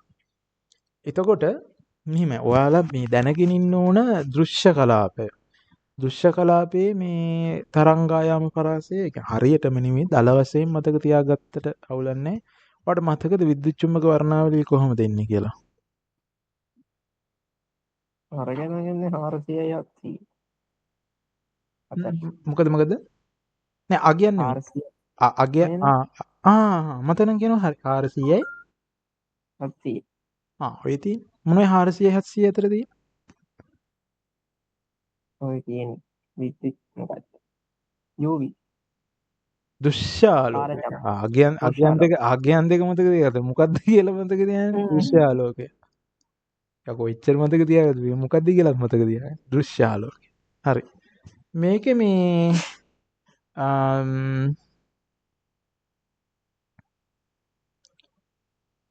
මේක සංඛ්‍යාතය ඒතකොට මොන පැත්තද වැඩි? සංඛ්‍යාතය වැඩි කියන්නේ තරංගායාමයේ අඩුයිනේ. තරංගයම අඩුයි. ඔව්. එතකොට මේ පැත්ත තමයි සංඛ්‍යාතය වැඩි පැත්ත. කොහොම. එතකොට මේකේ වර්ණ දෙක ගත්තොත් 700 400යි තියෙන්නේ කාටේ?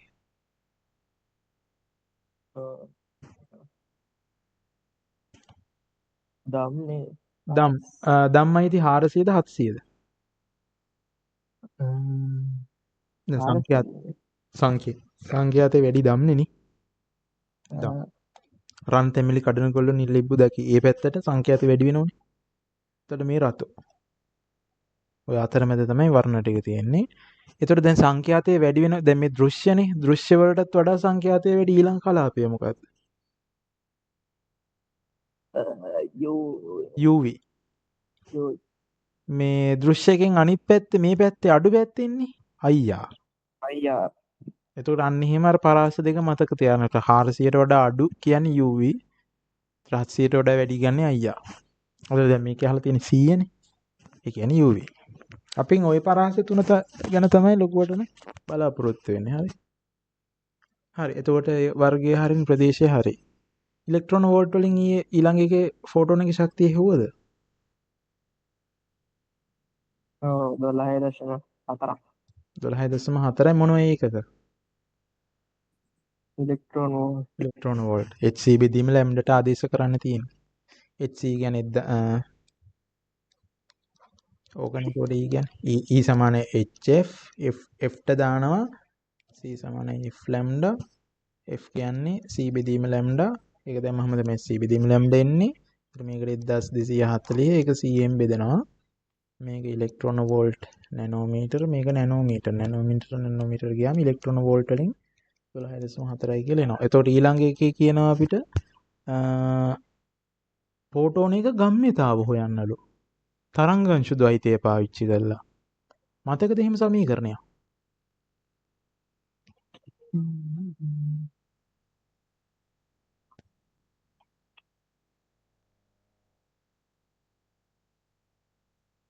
ලැම්ඩා සමානයි H බෙදීම P මතකද? P කියන්නේ ගම්ම්‍යතාව.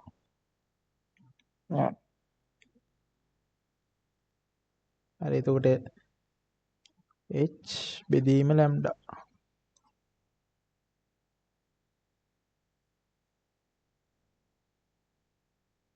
H අපිට දීලා තිබ්බද? දීලා තියෙනවානේ. 6.6යි. හරි ආදේශ කළා එකකට ගලවමු මහදු.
හැබැයි මේකට නම් ඔය ලැම්ඩා ආදේශ කරනකොට සම්මත ඒකක වලින් ආදේශ කරන්න වෙනවා. මොකද h කියන එකත් අපි සම්මත ඒකක වලින් ආදේශ කරේ. ඒකට නැනෝමීටර්නේ 10^9. ඒතර ගම්මිතා වෙනවා. ඒතර ගම්මිතාවට සම්මත ඒකක වලින් උත්තරේ ඉන්නේ 6.6 ගුණ කිරීම 10 බල ඍණ 27 නේ. kgms ඍණ 1. මේක මට ලැම්ඩා කියන්නේ මොකද්ද කියලා කියන්න. මොකද්ද මේ ලැම්ඩා? මේකට විශේෂ නමක් තියෙනවා. බීනිය ඩී බ්‍රෝග්ලි සෝකිනේ තරංගය. ලැම්ඩා සමාන h බෙදීම p. මේ p කියන එක ඔයාලට ඕනනම් mv කියලා දාලා වේගය හොයන්නත් පුළුවන්. දැන් මේක අපි කෙලින්ම ගම්මිතාවනේ අහලා තිබ්බේ. ඒක නිසා ඔන්න p දාලා තිබ්බා. හරි.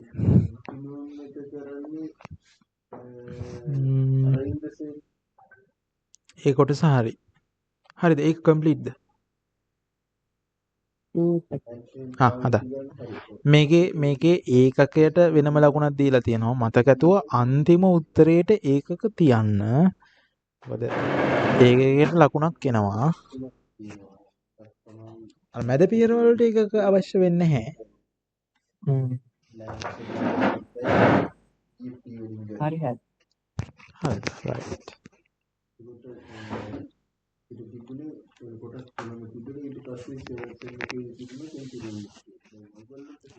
එක් පෝටෝනික ශක්තිය E වන පෝටෝන N සංඛ්‍යාවක් සමාන්තර ඒකවර්ණ පෝටෝන කදම්බයක් E වර්ගඵලයක් හරහා T කාලයකදී එහි තීව්‍රතාවය I. I කියන එක අදහස් මොකද? ඒකක වර්ගඵලයක් හරහා ඒකක කාලයකදී යන ශක්තිය. ඒකක වර්ගඵලයක් හරහා ඒකක කාලයකදී යන ශක්තිය කියන්නේ ක්ෂමතාවනේ. ආන්න ඒක තමයි හරි අපි ආසදැකීම දන්නවා. ඒ කියන්නේ p බෙදීමේ ක්ෂමතාව බෙදීම වර්ගඵලය. ඒකක වර්ගඵලයක් කරහා යන ක්ෂමතාව. ඔනේ ඒක අර්ථ දැක්වීමක් දීලා තියෙනවා. අමතක ගුණා නම් එතනින් හරි හදාගනින් කියලා. හරි.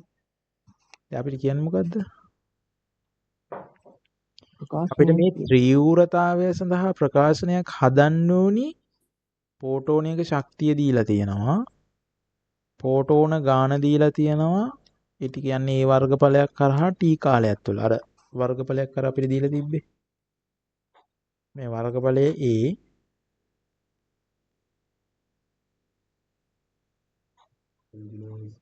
එතන මේ වර්ගඵලය හරහා මේ වර්ගඵලයේ a මේ වර්ගඵලය හරහා t කාලයකදී n පෝටෝන ගානක් යනවා නේ. ඒ කියන්නේ පෝටෝන ගාන ශීඝ්‍රතාව ඕනනම් n බෙදීම t කියලා ලියා ගන්න පුළුවන් නේ.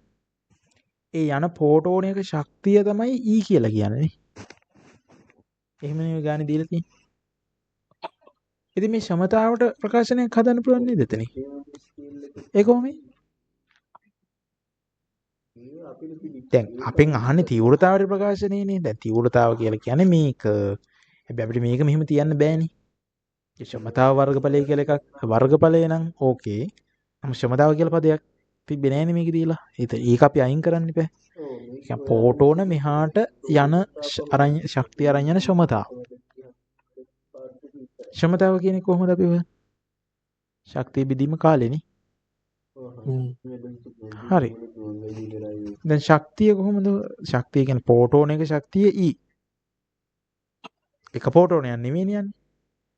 පෝටෝන n ප්‍රමාණයක් යනවනේ. පෝටෝන ප්‍රමාණය මෙන්න එහෙනම් අරන් ගිහපු මුළු ශක්තිය. ඒක කොච්චර කාලයක් තුලද යන්නේ? t කාලය. ඉතින් ශක්තිය කාලෙන් බෙදුවාම ක්ෂමතාවනේ. ඔන්න ක්ෂමතාව. on E N A T madam Thomas Meadows की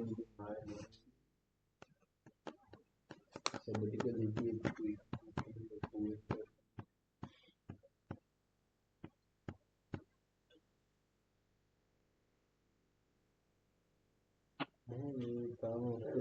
ඔන්න ඊළඟ ගානේ දෙන්නේ තීව්‍රතාවයේ දීලා මේ පෝටෝන සංඛ්‍යාව. ඒක කාලයකදී යන පෝටෝන ගාන. හොයන්න තියෙන්නේ. හරි මේක හදාගෙන ඉවර නම් ඉක්මනින් කියන්න.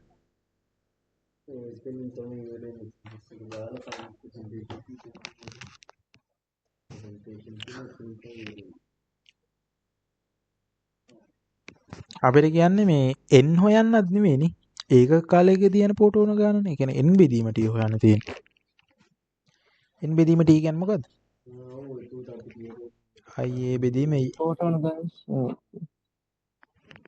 අපි සමීකරණයක් හදාගත්තනේ. දැන් අපි තීව්‍රතාව දන්නවා. සම්මත ඒකක 9.92 10 ඍණ 8යි. වර්ගඵලෙත් දන්නවනේ. 3 ගුණ ඒ කියන්නේ විවරේ වර්ගඵලෙ 3 ගුණ කිරීම 4 හැබැයි මිලිමීටර දීලා තියෙන එක මීටර කරන්න වෙනවා. මේ වර්ග මීටරයට වොට්නේ මෙතන තීව්‍රතාව දීලා තියෙන්නේ. તો සම්මත ඒකක වලින් යමු. 3 ගුණ කිරීම 4 මේ මිලිමීටර මීටර කරන 10 ඍණ 3න් එතන දිගවල දෙකක් තියෙනවනේ. 10 ඍණ 3 3න් ගුණ කරනවා ආයෙ 10 ඍණ 3න් ගුණ කරනවා අනිත් දිගත් මේව කරනවා. එහෙනම් 10 ඍණ 6න් ගුණ කරලා තියෙනවා ඔක්කොමනේ.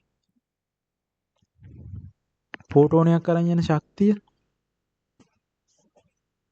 100යි නැනෝමීටර් ඒක වර්ණ කදම්බයක්නේ.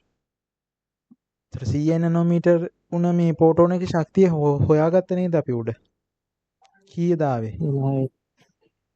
12.4යි. හැබැයි ප්‍රශ්නේ තියෙන්නේ ඒක ඉලෙක්ට්‍රෝන වෝල්ට්. හරි. අපි දැන් ඔතෙන්ට ආදේශ කරන්න ඕනි මේ ජූල් වලින්. ඉලෙක්ට්‍රෝන වෝල්ට් කියන්නේ ශක්තියමයි නේ ඒක කියන්නේ. මේකේ යට තියෙනවනේ. මේ අගේදී තියෙනවා.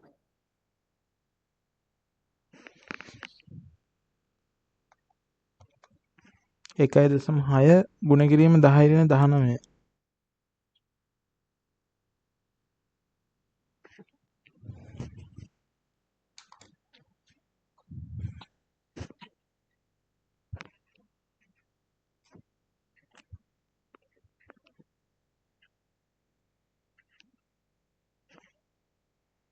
දහනමය දශම 8.4යි.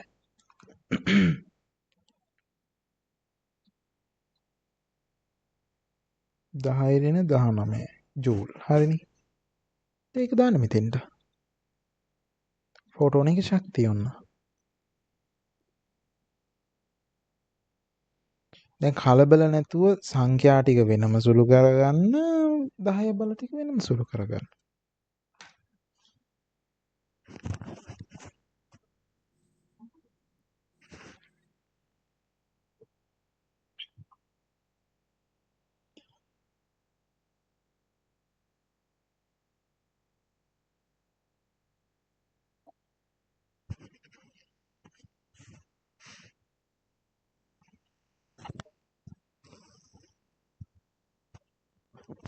ආ 992 දෙකෙන් ගුණ කරාම එනව නේද? මේ කියන්නේ මේ උඩ තියෙන මේ සංඛ්‍යාව දෙකෙන් ගුණ කරාම මේ 1984 කියන එක හැදෙනවනේ.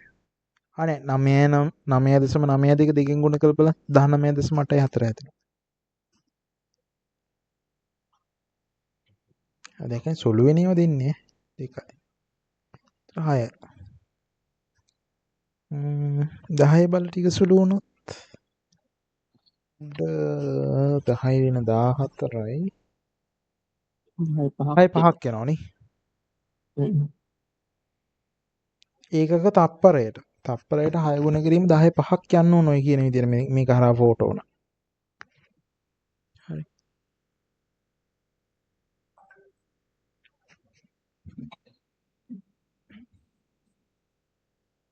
හරි. මේක හදාගෙන ඉවරලා තුන්වෙනි එකේ කියලා තියෙන දේ මට කියන්න.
මොකක්ද අහලා තියෙන්නේ? ඒකලා තියෙන්නේ එක පිටි පහදුවක් නම් ඉතින් අර හැදෙන සෑම් ෆෝටෝනයන් ප්‍රකාශ ඉලෙක්ට්‍රෝනයක් විමෝචනය කරන බව උපකල්පනය කරමින් පිටි පහදුවෙන් يعني දැන් අපි හොයාගත්තන 6 ගුණ කිරීම 10 5ක් කියලා. ඒ තප්පරයකට වදින ෆෝටෝන ගන්න. හොඳේ. දැන් ගාන කියන්නේ ඒ කියන්නේ ගාන කියන්න ඕනේ නෑ අපි ඔය සීන් එක දන්නවා. කියන්නේ එක ෆෝටෝනයක් ගිහිල්ලා වැදුනොත් ඒකට ඉලෙක්ට්‍රෝන කීයක් ගලවන්න පුළුවන්ද? වැඩි කිරීම තමයි නෑ මං නෑ එක ෆෝටෝනයක් ගිහිල්ලා වැදුනොත් එයාට ගලවන්න පුළුවන් ඉලෙක්ට්‍රෝන එකයි. ඒ කියන්නේ ෆෝටෝනේ යම් කිසි ශීඝ්‍රතාවයකින් වදිනවද ඒ ශීඝ්‍රතාවයෙන් තමයි ඉලෙක්ට්‍රෝන ගැලවෙන්න ඕන. හරිනේ. දැන් මේක කියන්නේ අපිට මොකද? ඒකක කාලයකදී ඉලෙක්ට්‍රෝන විමෝචනය වෙන සංඛ්‍යාවනේ අහන්නේ නේ. කීයේ?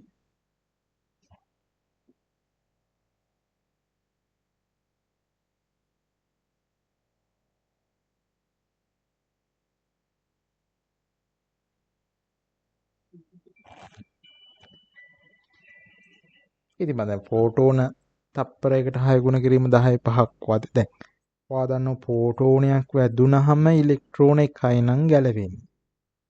තප්පරයකට 6 ගුණ කිරීම 10 5ක් ෆෝටෝන වදිනවා නම් එහෙනම් තප්පරයකට ඉලෙක්ට්‍රෝන කීයක් ගලවෙන්න ඕනේ?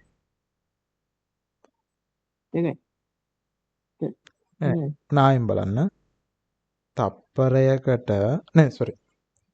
ෆෝටෝන එකක් ගිහිල්ලා වැදුනහම ඉලෙක්ට්‍රෝන එක නම් ගැලවෙන්නේ. එක ෆෝටෝනයකට එක ඉලෙක්ට්‍රෝනය. දැන් තප්පරයකට ෆෝටෝන කීයක් ගිහිල්ලා වදිනවද? 6 ගුණ කිරීම 10 5. අපෙන් අහන්නේ තප්පරයකට ගැලවෙන ඉලෙක්ට්‍රෝන ගාන. ඒත් 6 වැඩි කිරීම 10 5ම තමයි. ෆෝටෝන වදින ප්‍රමාණයට සමානව ඉලෙක්ට්‍රෝන ගැලවෙනවා. මෙන්න ප්‍රැක්ටිකලි ගත්තාම එහෙම ගැලවෙන්නේ නැහැ. වදින ෆෝටෝන ගානෙන් යම්කිසි ප්‍රතිශතයක් තමයි ගැලවෙන්නේ. හරි. යම්කිසි ප්‍රතිශතයක් 120ක් 140ක් ඒ වගේ. නමුත් අර අපි පරිපූර්ණ අවස්ථාවේ ඉඳන් හිතනවා නම් තමයි අර වදින ෆෝටෝන ගානට සමානව ඉලෙක්ට්‍රෝන ගැලවෙනවා කියලා ගන්න. ප්‍රතිශත වගේ දෙනවා නම් ගාණි කියනවා. වදින ෆෝටෝන මේකෙන් 120ක් තමයි ඉලෙක්ට්‍රෝන ගැලවෙන්න දායක වෙන්නේ. දැන් එහෙම වුණා නම් මොකද කරන්නේ? දැන් ඔන්න ෆෝටෝන වදිනවා 6 ගුණ කිරීම 10 5කින්. 120ක් තමයි මේකෙන් දායක වෙන්නේ ඉලෙක්ට්‍රෝන ගලවන්න. එහෙනම් ඉලෙක්ට්‍රෝන ගැලවෙන ශීඝ්‍රතාව කීයද? 6 ගුණ කිරීම 10 5 ගුණ කිරීම 120. ඔතනින් ඔක සුළු කරලා ගන්න ඕන. හරි. හරි දැන් මේකට එහෙම කරන්න අවශ්‍ය නැහැ. 6 ගුණ කිරීම 10 5 උත්තරේ ලිව්වා. හරි ඊළඟ කොටස. මොකක්ද ඒක කියන්නේ?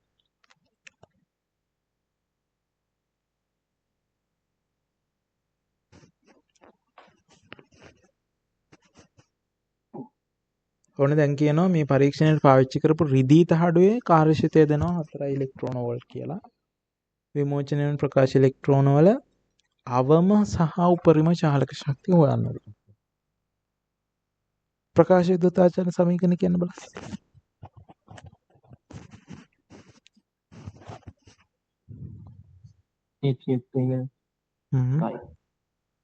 HF වෙන ෂයි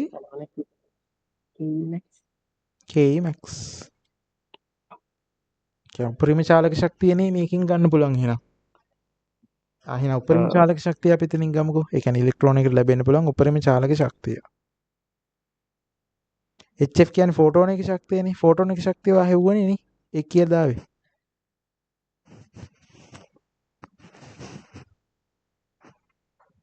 ඒ උඩම තැන කිව්වේ ෆෝටෝන එක ශක්තිය. 12.4යි. 12.4යි. 0.4ද 4ද? 4. 4යි ඉලෙක්ට්‍රෝන වෝල්ට්. ඍණ ෂයි. ෂයි කී. ඒක දීලා නැති. ෂයි 4යි ඉලෙක්ට්‍රෝන වෝල්ට්. දැන් මේකත් අපි ඉලෙක්ට්‍රෝන වෝල්ට් වලින් දැම්මේ. ඒතර මේකත් ඉලෙක්ට්‍රෝන වෝල්ට් වලින් දැම්මට ප්‍රශ්න නැහැ. ඒතර අඩු කරන්න පුළුවන් එකම එකකින්නේ. 8.4යි ඉලෙක්ට්‍රෝන වෝල්ට්. ඒතර අපිට උපරිම චාලක ශක්තියත් ඉලෙක්ට්‍රෝන වෝල්ට් වලින්ම ගන්න පුළුවන්. හරි. මේකෙන් එක් ගණනය කරගත්තා. දැන් මට කියන්නකෝ අවම එක කීයද?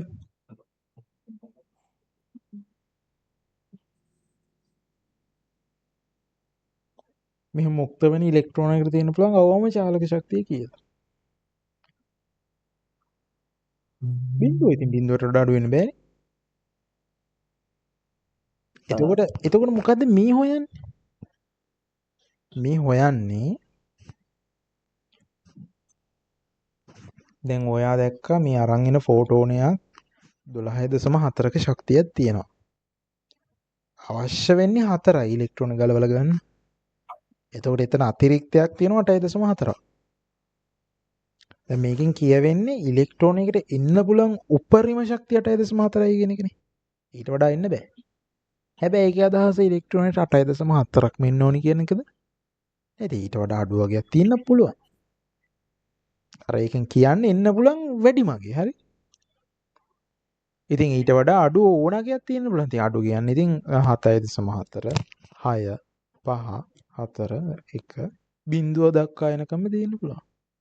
ඒතර මොකද්ද වෙන්නේ කියන්නේ දැන් මොන උදාහරණයක් හිතමු දැන් 8.4ක අතිරික්තයක් තියෙනවා. වැඩි ප්‍රමාණයක් තියෙනවා. හැබැයි උනට ඉලෙක්ට්‍රෝනට හම්බෙන්නේ 5යි. ඒතර 3.4ක වෙච්ච දෙයක් තියෙන්නේ මොකක්ද ඒකට වෙන්නේ? ඒක තාපයේ විදියට හානි වෙනවා. තාපය බවටපත් වෙනවා.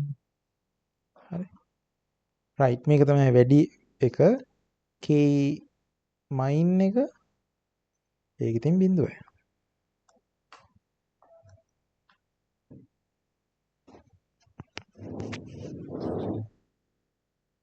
හරි ඉක්මන් කරමු.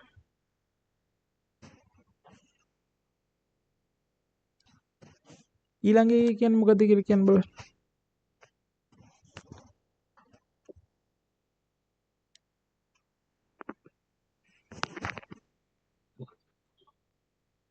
ඒ කියන්නේ එතනදී අර එවන තරංග ෆෝටෝන කොහොම වෙන්නේ? 100 ඉඳන් 500 දක්වා මේ 50 50 වැඩි වෙන විදියට කිරණ එවනවලු. ඒ කියන්නේ දැන් 100 ෆෝටෝන එවනවා ඊළඟට 150 200 ඔය ආදී වශයෙන් වෙන වෙනම එවනවලු. හරි. ඉතින් ඒක වර්ණකාරකයේ සකස් කර ඒ සෑම තරංග ආයාමයකින් ඒකට එහි තනදී ඒවෙන් පිට කරන ඉලෙක්ට්‍රෝන වලට තියෙන පුළුවන් උපරිම චාලක ශක්තිය මනිනවලු හැම එකම. දැන් 100 වුවතින් දැන් උපරිම චාලක ශක්තිය අපි දන්නවනේ. ඒ කීයේ? 8.4යිනේ. 100 ආවොත් ඒ විදිහට 150 ආවොත් කීයද? එහෙම එහෙම දැන් 100 ඉඳන් 500 දක්වා වෙනස් කරනවානේ. 500ට ගියාම කීයද? එහෙම එහෙම මේ උපරිම චාලක ශක්තියන එක බලනවා. හරි. ඒ සෑම තරංග ඒතකොට ඒකට අදාළ මේ ප්‍රස්ථාරයක් ඉඳලා තියෙන්නේ මෙතනනේ. ඒක තිරස් අක්ෂයේ තියෙන තරංග ආයාමයේ සිරස් අක්ෂයේ තියෙන අර Kmax එක. අපින් අහනවා A ගේ B ගේ අනුරූප අගයන්. B ගේ අගය කියන්න බලන්න. B ගේ අගය කියලා කියන්නේ තරංග ආයාමයේ කීයද? කීයකද? ප්‍රස්ථාරය දිහා බැලුවනම් කියන්න පුළුවන්. 100 100. ඉතින් ඒක ඔයා දන්නවනේ. කී? 8.4යි. එහෙනම් B ගේ අගය 8.4යි ඉලෙක්ට්‍රෝන වෝල්ට්. ඊළඟට A ගේ අගය කියාගන්න එක තමයි වැඩේ. A ගේ අගය අපි දන්නේ නැහැ. කියන්නේ ඒ අයිති වෙන තරංග ආයාම අපි දන්නේ නැහැ. හැබැයි ඒ පොයින්ට් එකට දාලා K max එක අපි දන්නව නේද? ඒ කීයද?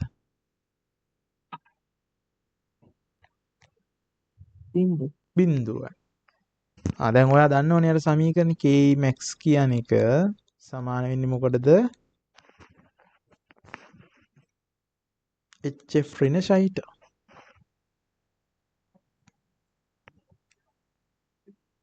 හැබැයි අපිට තරංග ආයාමය ඕනේ. එහෙනම් HC බෙදීම ලැම්ඩා ඍණ ෂයිට.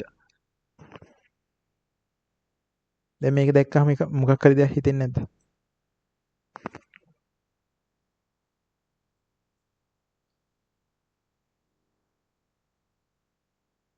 ඔයාට හොයාගන්න ඕන kmax බිඳුව වෙන වෙලාවේ තියෙන ලැම්ඩා.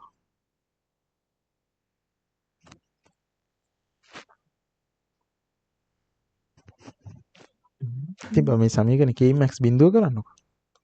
ඔව්. ඉතින් සතර ඒ ලැම්ඩා හෙව්වනම් හරිනේ ඊට පස්සේදී.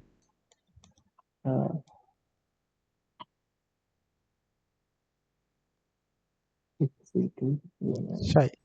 දැන් HC දන්නවනේ 1240 1240 නේ. ඔව්. ෂයි කීයේ?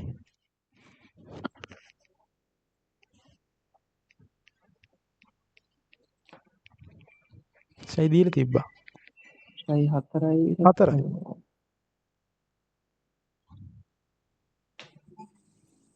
තුන්සිය 10. නැනෝමීටර්නේ අපි නැනෝමීටර්නේ ආදේශ කරගෙන ආවේ.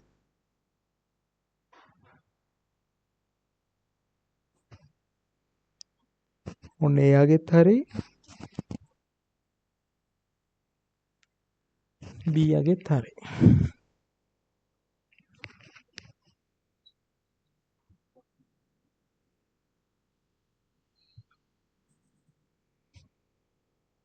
ඊළඟට මොකද කියන්නේ? කාර්යශිතය 5ක් දැන් අර අපි හැදුවේ කාර්යශිතය 4 වෙනි එකක් හොඳේ. දැන් අපිට කියනවා කාර්යශිතය 5ක් වෙන තහඩුවකට මේ පරීක්ෂණයම නැවත කරොත් මේන ප්‍රස්ථාරයේ හැඩය මේ අපිට ඇඳලා පෙන්වන්න කියලා තමයි කියන්නේ දැන්. රිදී එක දැන් අපි ගාව තියෙනවානේ.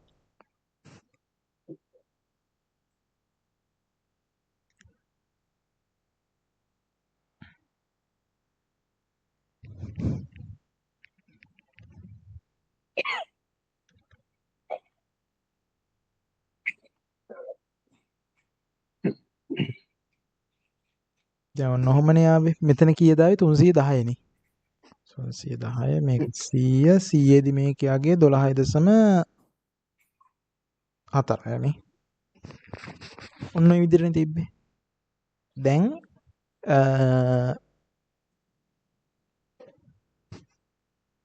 කාර්යශිතය 5ක් වෙන එකක් පාවිච්චි කරොත් අනේ සෝරි මෙතන 12.4 නෙවෙයිනේ.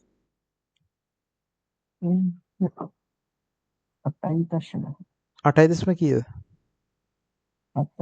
4.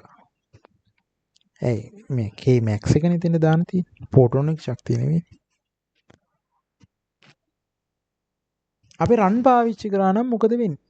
දැන් රන් වල මේ කාර්යශිතය වෙනස් 5යි. අපි ඉස්සෙල්ලා Kmax එක හොයලිමුද බලන්න. මේ වෙනස් වෙනවද කියලා බලන්න. දැන් අපිට කියන්නේ නම් හැබැයි ප්‍රස්ථාරය අඳින්න කියලා විතරයි. ඔයාට හිතා ගන්න පුළුවන් නම් මේ ප්‍රශ්නේ නෑ. නමුත් ඉතින් සමීකරණ ගන්නකො ඉතින් දන්න එකනේ. Kmax සමානයි මොකද සමීකරණේ? HC බෙදීම ලැම්ඩා ලැම්ඩා ඍණ ෂයි. දැන් HC බෙදීම ලැම්ඩා කියන එක කෙලින්ම අපිට 12.4 කියලා දාන්න පුළුවන්. ඒක වෙනස් වෙන්නේ නෑනේ. රන් වුණා කියලා. දැන් තාමත් ඉන්නේ අර වර්ණයමනේ. ෂයි කීයද? මොකද්ද? 1240 කොතනේ? HC නෑ මං කෙලින් මේ පදීම දැම්මේ. ඉතින් අපි ඒක දන්නවනේ කෙලින්ම. ශක්තියනේ මේ ෆෝටෝනික ශක්තියනේ 12.04 නේ. දැන් අපිට කෙලින්ම දාන්න පුළුවන් නේ. ෂයි කීයද දැන්? 5යි නේ. 5 ඉලෙක්ට්‍රෝන වෝල්ට්. ඒතර 7.04. මේ මෙතෙන්ට 8.4ද 8.04 දාවේ.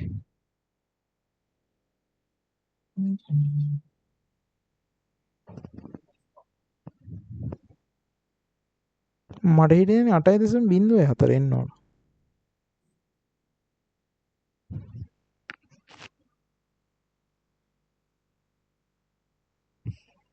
මේ 12.4ක් අඩු ගන්න කියන්නේ. ඉතින් 12.04 නේ එතන තිබ්බනේ.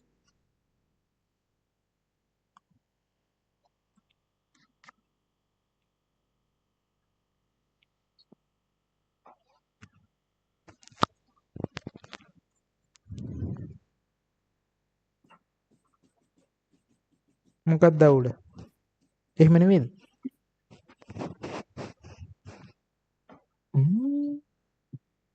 ඒ බං Kmax සමානයි අපි ලිව්වේ HC බෙදීම ලැම්ඩා වෙන ෂයි මේ හොඳේ මේ ගාන නෙමෙයි දැන් මේ මම මේ ආයි මතක් කරන්නේ කොයි ගානද අපි Kmax හෙව්වේ කොයි ගානේද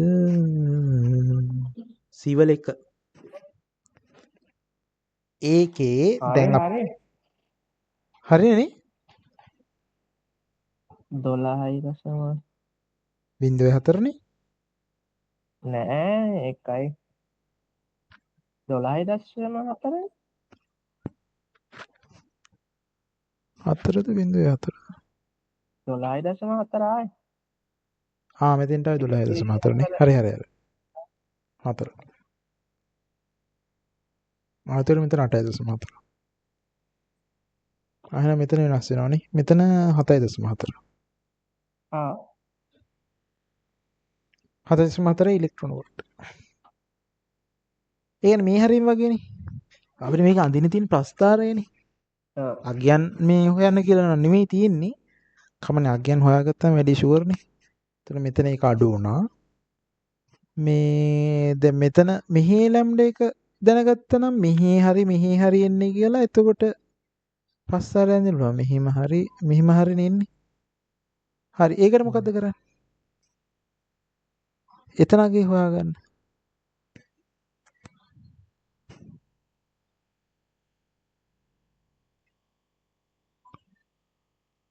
එනාගේ වගන්න ඉතින් ආයි ඒ Kmax බිඳුව වෙන වෙලාවනේ මේක මේ අක්ෂයේ තියෙන Kmax බිඳුව වෙන ලැම්ඩානේ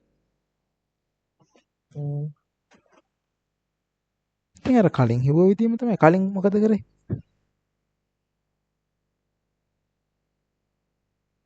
කලින් එකේ කරේ බිඳුව Kmax බිඳුව කරා HC 1240යි ලැම්ඩා දන්නේ නැහැ 245 5යි ඒතර ලැම්ඩා කියලා කියන්නේ 1240 බෙදීම ලැම්ඩා සමානයි 5යි කියන්නේ ලැම්ඩා කියලා කියන්නේ 1240 බෙදීම 5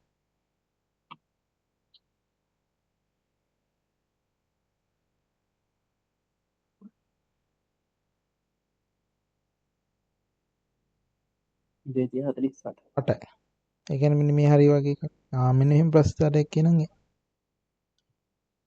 ආයි මොනවත් පැහැදිලි කිරීම අවශ්‍ය නැහැ දැන් කොහොමත් අපි ගණනය කරලා පෙන්නලා තියෙන්නේ එච්චරයි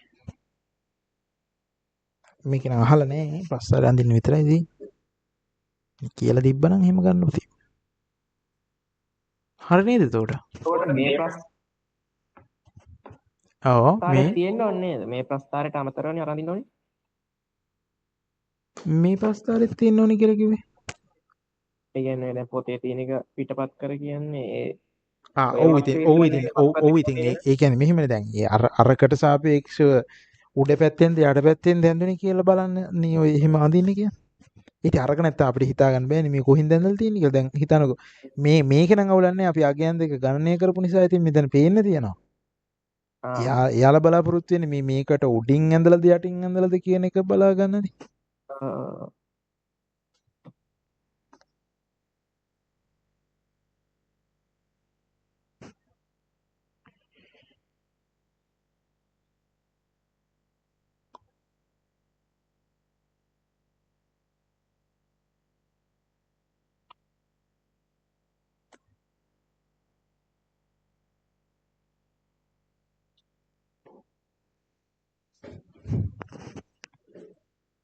හරිනේ එතකොට ඊළඟට කියනවා තරංගායාමය 200 නැනෝමීටර් වූ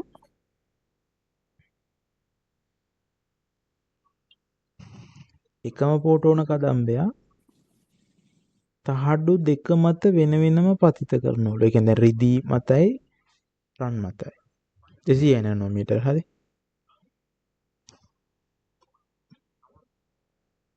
එතකොට ඇති කරන ප්‍රකාශ ධාරාවන් රිදී වලට IS රන් වලට IG. අද මේ කියන්නේ GIS සමාන අවස්ථාව අනිත් එක වැඩි අවස්ථාව අඩු අවස්ථාව යන ප්‍රකාශයෙන්ගෙන් මොකද්ද සත්‍ය වෙන්නේ මොකද්ද කියලා අහන්නේ. ඒකට හේතු දක්වන්න සෑම ඉලෙක්ට්‍රෝනයම ප්‍රකාශ ඉලෙක්ට්‍රෝන මේ විමෝචනය කරන බවත් යන්න තියෙනවා.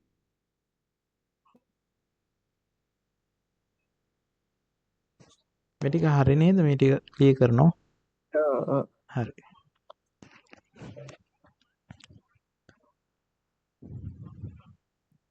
දැන් දෙන්නම් පතනය වෙන්නේ එකම තීව්‍රතාවයෙන්ද? ෆෝටෝන අනේ ඊට කලින් අපි හැමතිස්සෙම ප්‍රශ්නේ අහන තැනින් යමුකෝ. එතකොට අර කන්ෆියුස් වෙන්නේ නෑනේ. දැන් අපිට පෙන්වන්න තියෙන්නේ ISIG කියන දෙන්නගේ මොකද්ද වෙන්න ඕනි කියන එකනේ. මෙතෙන් ප්‍රකාශ ධාරා. දැන් මේ ප්‍රකාශ ධාරා කියන එක හැදෙන්නේ කොහොමද? ආයෙම අපි පොඩ්ඩක් මතක් කරමු. ෆෝටෝනයක් ඇවිල්ලා පෘෂ්ඨයේ වැදුනම මොකද වෙන්නේ? ඉලෙක්ට්‍රෝන. ඔව් හැබැයි වදින හැම ෆෝටෝන එකම ගැලවෙන්නේ නැහැ. මේ ෆෝටෝනේ ශක්තිය වැඩි වෙන්න ඕනේ මොකට වඩාද? ගැලවෙන්නවා. කාර්යශීලී. ඔව් කාර්යශීලීත්වයට වඩා වැඩි වෙනව නැත්තම් ගැලවෙන්නේ නැහැ නේ. සමාන වුණොත් මොකද වෙන්නේ?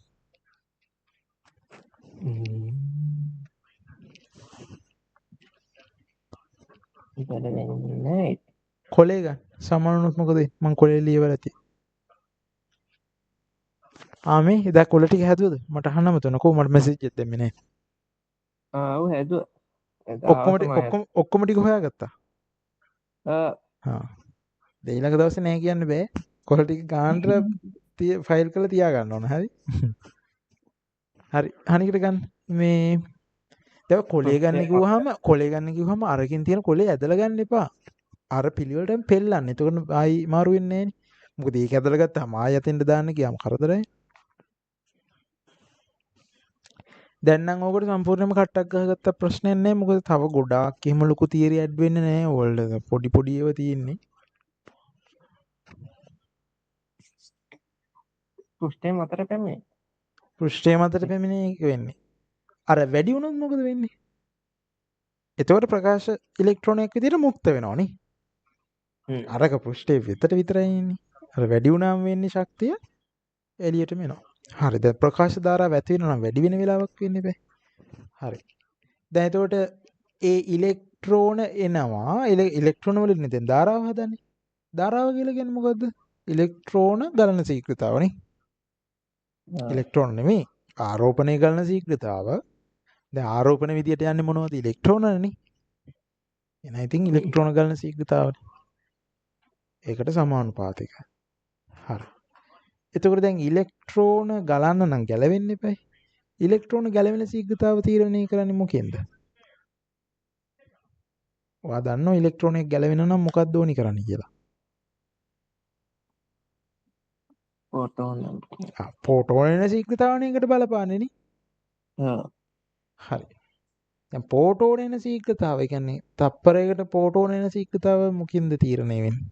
අර පතනය වන විද්‍යුත් චුම්බක කිරණය නැත්නම් ආලෝකයේ මොකද්ද?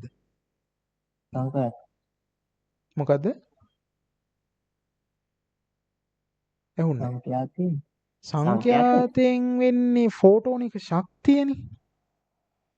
දැන් ෆෝටෝනික ශක්තියෙන් කරන්නේ ෆෝටෝනික ගැලවෙනවද නැද්ද කියලා තීරණය කරන එකනේ. අර ෂයිට වඩා වැඩි වුණොත් ගැලවෙනවා. සමාන වුණොත් පෘෂ්ඨ වෙනවා. වැඩි වුණොත් මුක්ත වෙනවා. දැන් මෙතනදී අපිට අවශ්‍ය කරන්නේ ෆෝටෝන එන ශීඝ්‍රතාවනේ. තීව්‍රතාවය මොකද්ද තියෙන්නේ? තීව්‍රතාව කියලා කියන්නේ ශ්‍රමතාව බෙදීම වර්ගඵලයනේ. ශ්‍රමතාව කියන්නේ ෆෝටෝන එක ශක්තිය වතාවක් ෆෝටෝන ගලන ශීඝ්‍රතාව බලන්න කොලේ බලන්න බෙදීම වර්ගඵලය. මේ ෆෝටෝන ගලන ශීඝ්‍රතාව. එහෙනම් තීව්‍රතාවය තමයි බලපාන්නේ නේ. හරි දැන් ඔන්න ආයෙම එහෙනම් දැන් ඔතනින් දැන් තීව්‍රතාව මොකද්ද තීරණය කරන්නේ? ෆෝටෝන වදින ශීඝ්‍රතාව පෝටෝන වදින ශීඝ්‍රතාව මොකද තීරණය කරන්නේ? ඉලෙක්ට්‍රෝන ඉලෙක්ට්‍රෝන ගැලවෙන ශීඝ්‍රතාව. ගැලවෙන ශීඝ්‍රතාව. එතකොට ඉලෙක්ට්‍රෝන ගැලවෙන ශීඝ්‍රතාව මොකක්ද තීරණය කරන්නේ? ඉලෙක්ට්‍රෝන කියන්නේ ආරෝපණනේ. ආරෝපණය වෙන ශීඝ්‍රතාවනේ. ඒ කියන්නේ මොකක්ද? ධාරාව. ධාරාව. හරි ආයෙම අතනින් ඉඳන් එමු. තීව්‍රතාව මොකද තීරණය කරන්නේ?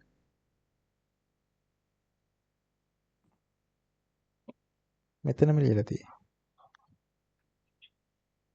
තීව්‍රතාවය කියන්නේ පෝටෝන එන ශීඝ්‍රතාව.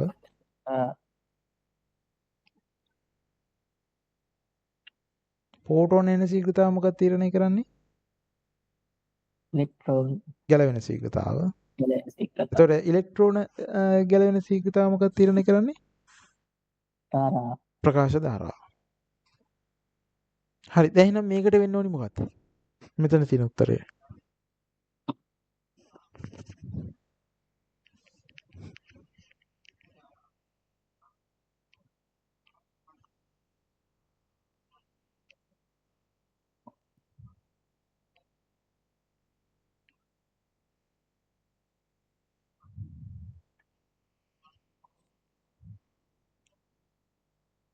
එතකොට මේකේ සමාන වෙනවා. ඇයි සමාන වෙන්නේ?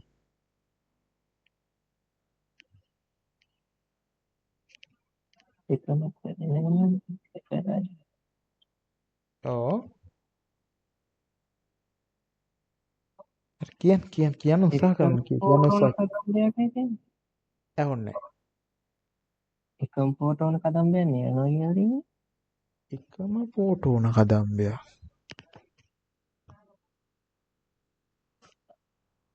එකම පෝටෝන කදම්බයක් කිව්වට මදිනේ. හරි එහෙනම් අපි අග්ගේ ඉඳන් යමු. මේක තරංගායාමය කියන්නේ එතකොට අපි අග්ගේ ඉඳන් යමු. දැන් ධාරා සමාන වෙනවා කියන කී අදහස මොකද්ද? ඉලෙක්ට්‍රෝන වලින් කියනවනම් ගාන ශීඝ්‍රතාව සමාන. ඉලෙක්ට්‍රෝන ගලන ශීඝ්‍රතාව ඒ කියන්නේ රන් වලයි රිදී වලයි ඉලෙක්ට්‍රෝන ගලන ශීඝ්‍රතාව දෙක සමානයිනේ. දැන් ඉලෙක්ට්‍රෝන ගලන ශීඝ්‍රතාව දෙක සමානයි කියන එකේ අදහස මොකද්ද? රන් වලයි රිදී වලයි මොනවා පතනය වෙන ශීඝ්‍රතාව සමාන වෙලා තියෙන්නේ? ප්‍රකාශය. ඇහුන්නේ ප්‍රකාශ ඉලෙක්ට්‍රෝන ෆෝටෝන. ඉතින් ඉලෙක්ට්‍රෝන දෙන්නගෙම ගැලවෙන ශීඝ්‍රතාව සමානයි කියන එකේ අදහස. ඒ කියන්නේ රිදී වල ගැලවෙන ශීඝ්‍රතාවයම තමයි රන් වල ගැලවිලා තියෙන්නේ. ඒකේ අදහස ඒ දෙන්නටම එකම ෆෝටෝන ශීඝ්‍රතාවයකින් තමයි පතනය වෙලා තියෙනෝනේ. ඉතින් එහෙම වුණොත්නේ එකම ප්‍රමාණ වලින් ඉලෙක්ට්‍රෝන ගැලවෙන්නේ. ෆෝටෝන එකට හැමතිස්සෙම ඉලෙක්ට්‍රෝනයක් ගලවන්න පුළුවන්. එතකොට ෆෝටෝන වදින ශීඝ්‍රතාවයේ කොපමණද එහා සමානම ඉලෙක්ට්‍රෝන ගැලවෙනෝනේ. ඒතර රන් වලත් ඇදලා තියෙන්නේ n බෙදීම t ශීඝ්‍රතාවයෙන් ෆෝටෝන. රිදී වලත් n බෙදීම t ශීඝ්‍රතාවයෙන් තමයි ෆෝටෝන වැදිලා තියෙන්නේ. ඒකේ ප්‍රතිඵලය මොකද්ද? ඉලෙක්ට්‍රෝන ගැලවෙන ශීඝ්‍රතාව සමානයි. හරි දැන් අපි අතනින් දන්නේ ආවේ ධාරා සමානයි. ඒකේ අදහස දෙන්නගෙම ඉලෙක්ට්‍රෝන ගැලවෙන ශීඝ්‍රතාව සමානයි. ඒකේ අදහස දෙන්න මත පතන යන පෝටෝන ශීඝ්‍රතාව සමානයි. දැන් පෝටෝන පතන යන ශීඝ්‍රතාව තීරණය කරන්නේ කවුද? තහඩු දෙක මත මොන පතනය වන දේවල්ද? විද්‍යුත් චුම්බක තරංගයේ පෝටෝන. හරි පෝටෝන එන ශීඝ්‍රතාව තීරණය කරන්නේ කවුද? බෝඩ් එකේ ලියලා තියෙනවා. හයිලයිට් කරලා තියෙනවා.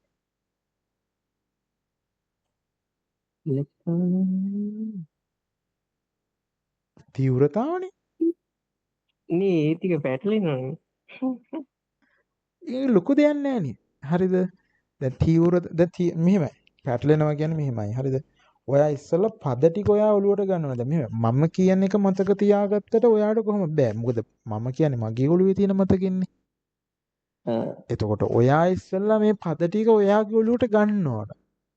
ඊට පස්සේ ඔයා රූප සටහනක් අඳින්න. හරි ඉස්සෙල්ලාම තහඩුවක් උඩට දැන් මේක මහ ලොකු තියරියක් නෑ. මේ මහ ලොකු හැල්ලක් නෑනේ බා. තහඩුවක් මතට මුලින්ම පතනය වෙන්නේ ආලෝක තීව්‍රතාව. ඒ කියන්නේ ඒකක වර්ගඵලයකට යම්කිසි ක්ෂමතාවක්. ඔයා එතනින් පටන් ගන්න. ඉතින් ඒ වචන ඔයා කටින් කියන්නේ නැතුව මං කියන එක අහගෙන හිටියා විතර කියලා විතරක් මතක තියෙන්නේ නැහැ ඉතින්. පද ගොඩන්නේ මෙතන පද හින තියෙන්නේ 1යි 2යි ගැලවුණා 3යි 14 පද 5යි තියෙන්නේ. බම ඔය පද 5 මතක තියාගන්න බැරි වෙන්න බෑ ඉතින්. ඉතින් ඔය පද 5ක් බැරි නම් එතකොට මුගුමක බැරි වෙනවනේ. පුළුවන් අමාරු නෑ. ඔයා ඉතින් මේ පද 5 ඔයා තනියෙන් පුරුදු වෙන්න. හරිද? මොනවද තහඩුවක් මත මුලින්ම පතනේ වෙන්නේ? ආලෝකයනේ. ඒ කියන්නේ ආලෝක තීව්‍රතාවක්නේ. ඉතින් ඒ ආලෝක තීව්‍රතාව කියන්නේ මොකද්ද? ක්ෂමතාව බෙදීම වර්ගඵලයක්. දැන් ක්ෂමතාව කියන්නේ මොකද්ද? ෆෝටෝනයක ශක්තිය වතාවක් ෆෝටෝන ගලන ශීඝ්‍රතාව. දැන් අන්න ඒක ඔයාට තේරෙන්නේ නැත්නම් ඔයාට ඒක තේරෙන විදිහට හදා ගන්න ඕන. ඇයි ක්ෂමතාවට එහෙම කියන්නේ?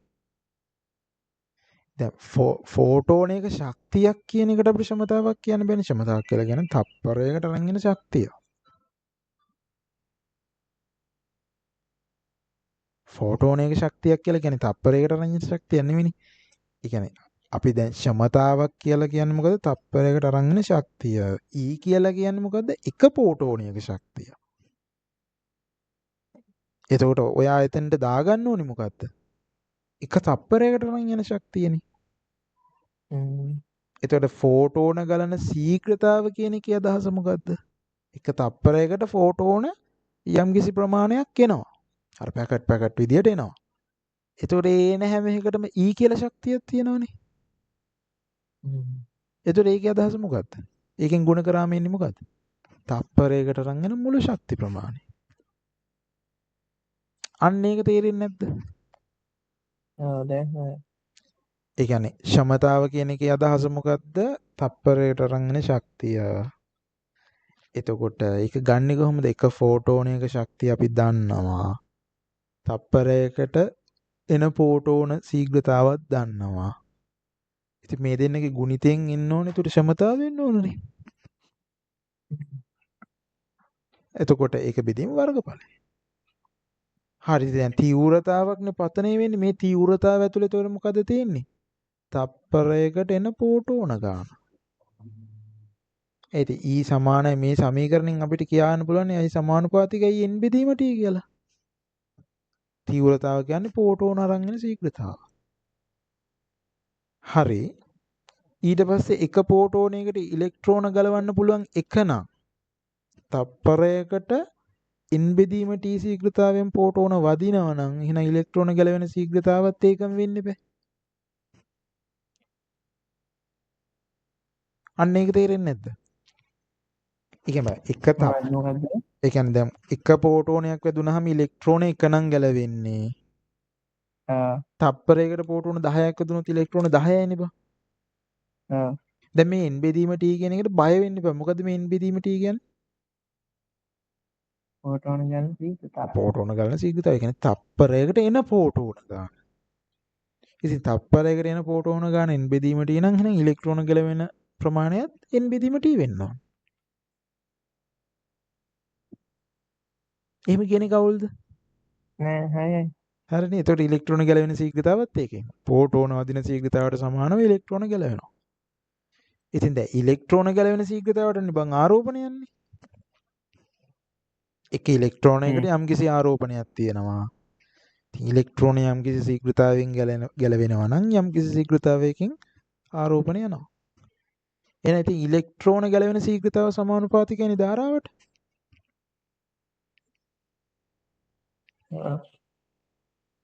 එහෙනම් අන්තිමට මොකක්ද අපිට කියන්න පුළුවන්? මෙතන ඇති වුණු ධාරාව කියන එක සමානුපාතික වෙන්නේ මෙහි පතනේ වුණු තීව්‍රතාවට. ඕක ඉතින් එකපාර මතක තියාගත්තත් කමක් නැහැ. හැබැයි වැඩේ තියෙන්නේ මෙහෙමයි. ඉතින් ඒ දෙක මතක තියාගත්ත කියන එකෙන් ඔයාලට වැඩක් ගන්න බෑ. ඔයාලට මෙන්න මේ මෙතනින් පටන් අරගෙන මෙතෙන්ට එන කතාව මතක නම් තමයි ඔයාලට වැඩක් ගන්න පුළුවන්. ඒකේ ඇත්තටම ඉතින් මහ ලොකු දෙයක් නෑ ඉතින්. ඔයා කීවතාව මේකේ වචන ටික මතක තියාගන්න උත්සාහ කළා දිනා. දැන් මම මේක ඉගෙනුවේ අද නෙවෙයිනේ. කීවතක් ඔව් ඒ පැටලෙනවා ඉතින්. හරි පැටලෙනවා. හරි පැටලෙනවා. කීවතක් උත්සාහ කරලා තියෙනවා. අර ගන්න නම් මතක නෑ. හරි නිකන් තුන් වතාවක් උත්සාහ කරලා තියෙනවා. මේක පාඩම් ඔව්. කරගන්න. තුන් වතාවක් උත්සාහ ඔව්. කරලා තියෙනවා. ඒ ෂුවර් නෑ. දෙවතාව ඊට වඩා නම් බැලුවා ඒ ටික දැන් තව ටිකක් තේරෙන්නේ ඒ දවස් ටිකේතර පැටලුණා. ආ. හරි ඉතින් මෙහෙම පැටලෙනවා කියන්නේ ඔයාලට තේරෙන්නේ නැත්නම් ඒක මගෙන් ආයි අහන්න. ඒක වෙනම කතාවක්. නැත්නම් මේ කියන්නේ අමතක වෙලා වගේ නම් ඉතින් ආයි මතක් කරගන්න. ඉතින් ඒක තමයි ඒකම ක්‍රමය ඉතින්. මට නිතරම කියා දෙන්නත් බෑනේ. මොකද මම නිතරම කියා දෙන්නේ නැහැනේ. මං කියලා දෙන්නේ සතියේකට එක සැරයක්. ඒකත් ඔය තියරිය හැමදාම මට කියා දෙන්න අහුවේද කියලා මම දන්නේ නැහැනේ. මං අර කතා කරන ගානත් එක්කනේ යන්නේ. හරිනේ. දැන් හරිද එතකොට ඒක? ඇයි දැන් මෙතන ධාරා දෙක සමාන වෙන්නේ? දැන් මේක තහඩු වර්ග දෙකක්. මොනවද? තහඩු වර්ග දෙකක් කාර්යශිත දෙකත් වෙනස්. ඒත් දැන් ධාරා මේ ප්‍රකාශ ධාරා දෙක සමානයිනේ. ඇයි ඒ? පතනේන තීව්‍රතාව සමානයි. පතනය වන තීව්‍රතාව සමාන නිසා. එහෙනම් ලියන්න I S සමානයි IG. හේතුව ප්‍රකාශ ධාරාව රඳා පවතින්නේ මොකක් මත පමණද? පතනේන තීව්‍රතාව. පතනය වන පෝටෝන කදම්බේ තීව්‍රතාව මත පමණි. තහඩු දෙකම මත පතනය වන්නේ එකම පෝටෝන කදම්බ තීව්‍රතාවයකි. ඒකත් ලියන්න. හරි. ඒක ලියලා කම්ප්ලීට් කරන්න. හරිනේ. හරි. අවසන් වතාවට එතන වෙන ක්‍රියාවලිය කියමු බලන්න.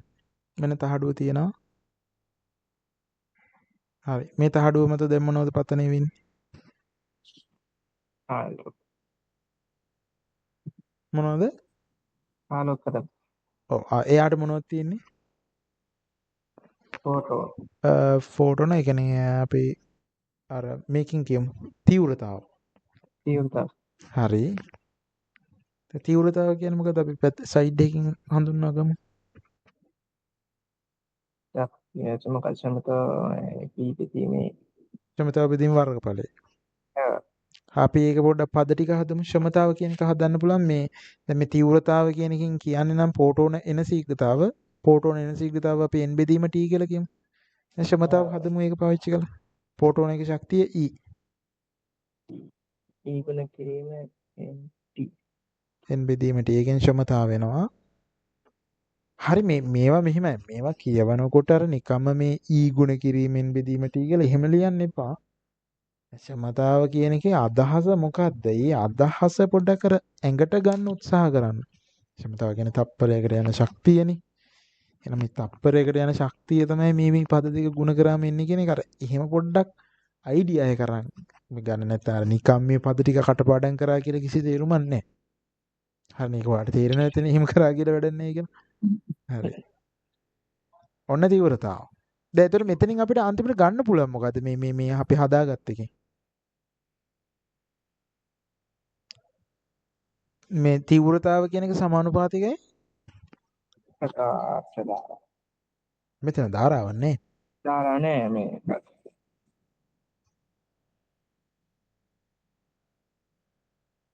එතකොට මොකක්ද කියන්නේ? n බෙදීම t කියන්නේ මොකද්ද? එම් බෙදීම සිට කියන්නේ ෆෝටෝන ගන්න තීව්‍රතාවය. ෆෝටෝන ගලන ශීඝ්‍රතාවය. ඉතින් මේ සමීකරණේ තියෙන ඉච්චරනේ බං. මේ සමීකරණ වෙන දේවල් නැහැනේ. තීව්‍රතාව සමානයි පෝටෝනයක ශක්තිය ගුණ කිරීම පෝටෝන ගලන ශීඝ්‍රතාව බෙදීම වර්ගඵලය. ඉතින් ඒකේ දැන් පෝටෝනයක ශක්තිය සහ වර්ගඵලය කියන එක වෙනස් වෙන්නේ නැහැ නේ. ඒවා නියත පදනේ. ඉතින් තීව්‍රතාව කියන එක සමානුපාතික වෙන්නේ මොකටද?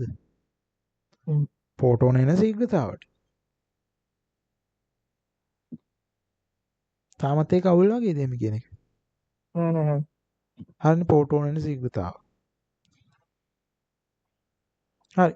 ෆෝටෝන් දැන් එනවා. ඉතින් ඊළඟට මොකද වෙන්නේ?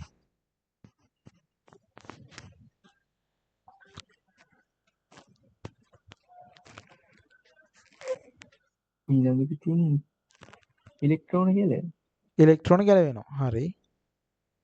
ඉලෙක්ට්‍රෝන ගැලවෙන ශීඝ්‍රතාව කීයද? එකක් තැනක තියෙන n බෙදීම t. හරි. ඉලෙක්ට්‍රෝන ගැලවෙන ශීඝ්‍රතාව නිසා මොකද හැදෙන්නේ? ඒකින්ද ප්‍රකාශ ධාරාවක් ඇත.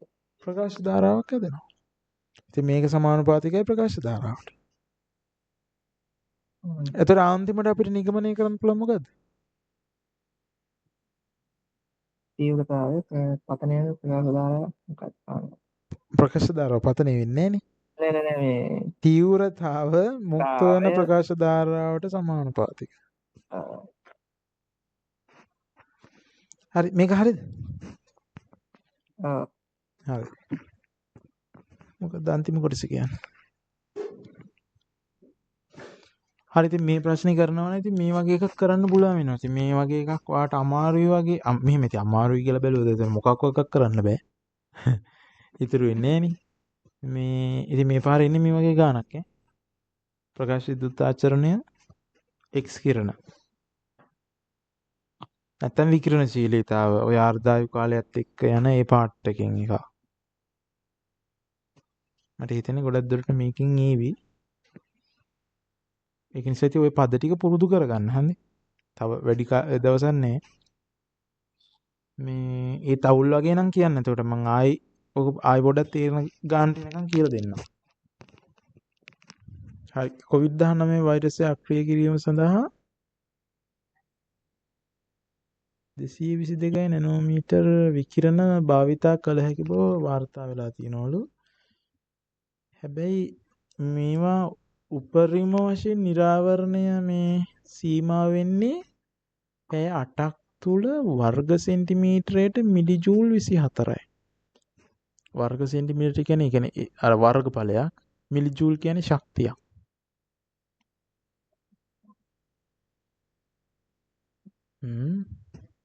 COVID-19 වෛරසයක් තියෙන අත්ලක මිලිමීටර් 20ක් ඈතින් කියලා තියෙන ඔය 222 නැනෝමීටර් විකිරණ විමෝචනය කරන ලක්ෂීය ප්‍රභවයකට තියෙන්න පුළුවන් උපරිම ක්ෂමතාව. දැන් මෙන්න ප්‍රභවය. දැන් මේ ප්‍රභවයේ ඉඳන් කොච්චර දුරකින්ද මේ අත තියෙන්නේ? සෙන්ටිමීටර් 20කින්. අත්ලට ඒතර කොච්චර මේ වර්ගඵලයක් තියෙනවද? එහෙම කියලා නෑනේ. නෑ. එහෙම කියලා නෑ. හරි. මෙතන තමයි අත තියෙන්නේ. ඒතර අපෙන් අහනවා මෙතන තියෙන්න ඕනි ක්ෂමතාව. මේ ප්‍රභවය පිට කරන්න ඕනි ක්ෂමතාව. මේ මිනිස් අතට කොච්චරක්ද එන්න පුළුවන්? දීලා තියෙන්නේ වර්ග සෙන්ටිමීටරයට මිලි ජූල් 24ක්.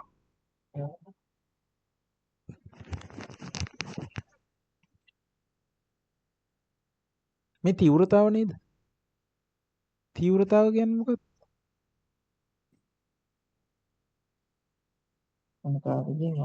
ක්ෂමතාව බෙදීම වර්ගඵලයනේ. ක්ෂමතාව කියලා කියන්නේ වොට්. වර්ගඵලය කියන්නේ වර්ග මීටරයට. හැබැයි මෙතන තියෙන්නේ වොට් වර්ග මීටරයකට වොට් නෙවෙයිනේ. වොට් වෙනුවට මෙතන තියෙන්නේ ජූල්. ඒක අපිට වොට් කරගන්න බැරිද? මේ දත්තේ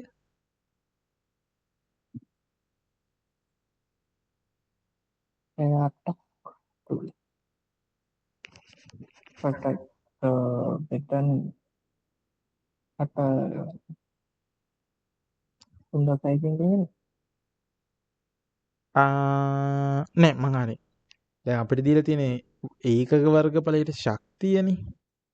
අපිට ඔක ඒකක වර්ගඵලයට ක්ෂමතාවට හරවගත්තොත් තමයි තීව්‍රතාව වෙන්නේ.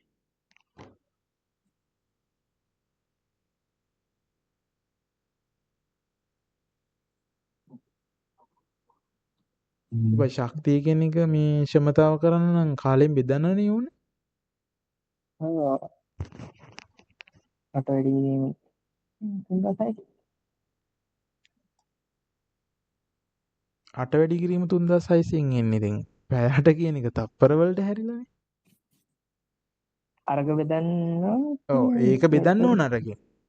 ආ 24 හැබැයි එකක් තියෙන මිලි ජූල්. අපි ඒක ජූල් කරමු 10^3න් ගුණ කරලා වර්ග සෙන්ටිමීටරයට කියන එක මීටර් වර්ග මීටරයට හරවන්න කීයෙන්ද ගුණ කරන්න ඕන?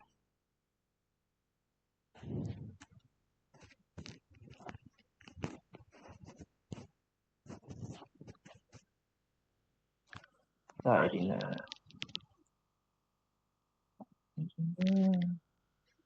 4න්නේ 4 10 ඍණ නෙමෙයි හැබැයි.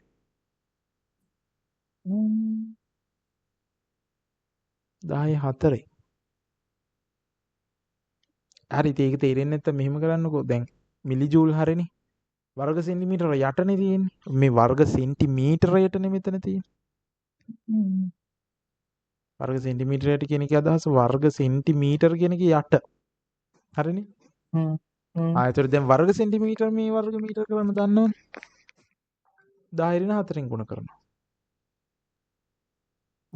දැන් හරිනේ. හරි මේ තියෙන දැන් වර්ග මීටරයට ජූල් මේක බෙදන්න ඕනේ පැය 8යි.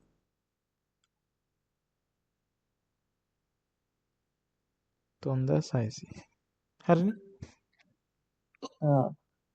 කරපු වැඩේ තේරුණාද මොකක්ද ඒ කරේ කියලා? අපිට දීලා තිබ්බේ 24යි මිලි ජූල් වර්ග සෙන්ටිමීටරයට. දැන් ඉස්සරලා මේක අපි ජූල් වර්ග මීටරයට හරව ගන්න ඕනි. මිලි ජූල් කරගන්න තමයි කෙලින්ම 10^3න් ගුණ කරේ උඩ. වර්ග සෙන්ටිමීටරයට ඔයාට හරවන්න තේරෙන්නේ නැති නිසා ඒක මම ඔයාලට කිව්වා යටට දාගන්න. එතකොට ඒක වර්ග අතන තිබෙට මෙතන තියෙන වර්ග සෙන්ටිමීටර වෙනවා දැන්. මේක ඔයාට හරවන්න පුළුවන් නේ. 10^4න් ගුණ කරලා වර්ග මීටර කරන්න පුළුවන්. එතකොට ඔන්න අපිට එනවා 24 ගුණ කිරීම 10^3 බෙදීම 10^4. ඕක තමයි වර්ග මීටරයට ජූල් කියන්නේ. දැන් මේක අපිට ක්ෂමතාව මේ මිතිවෘතාව හොයාගන්න පුළුවන් මේකේ.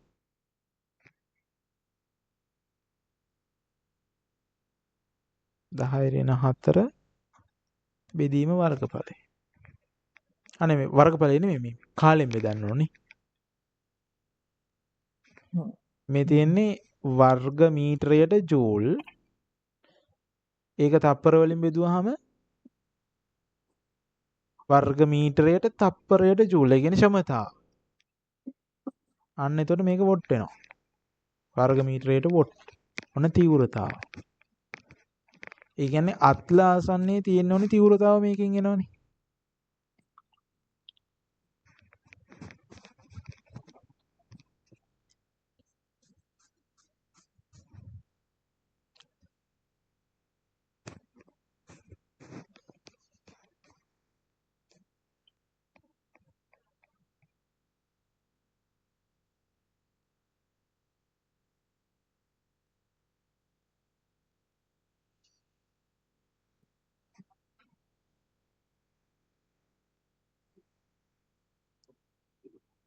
එකයට 120 නේ.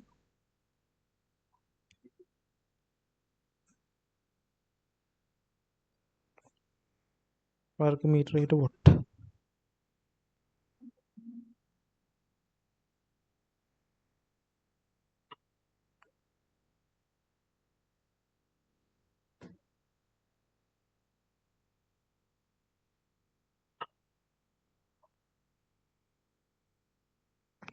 හොඳ තේරෙන්නේ නැහැ කියලා අතාරින්න එපා. අතෑරියොත් බෑ.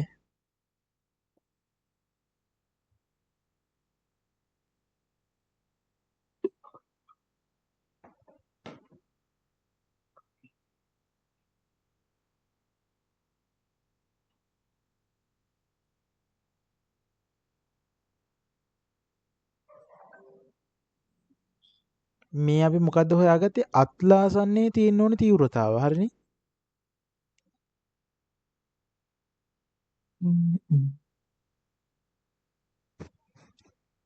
ඒ අපිට දුන්නනේ මිනිස් සිරුරකට භාවිතා කළ හැකි උපරිම නිරාවරණ සීමාව. පැය 8කට මෙච්චරයි. ඉතින් පැය 8කට ඒක වර්ග සෙන්ටිමීටරයකට මිලි ජූල් 24ක්.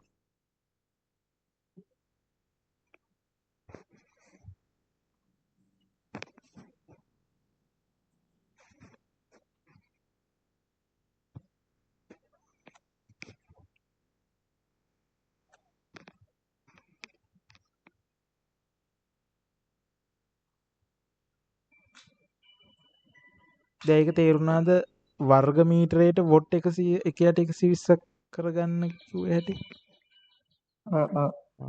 හරි.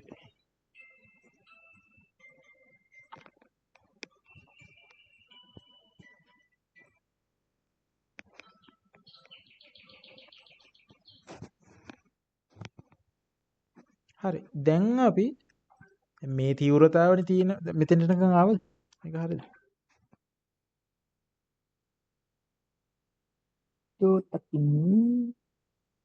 අන්න මම උඩ එක මේක ඔය එක ලියාගත්තේ නැද්ද? මේ ටික ලියාගත්තේ නැද්ද? මම මේ ටික මැක්කුවා. උන් හරි දැන් තියෙනවා.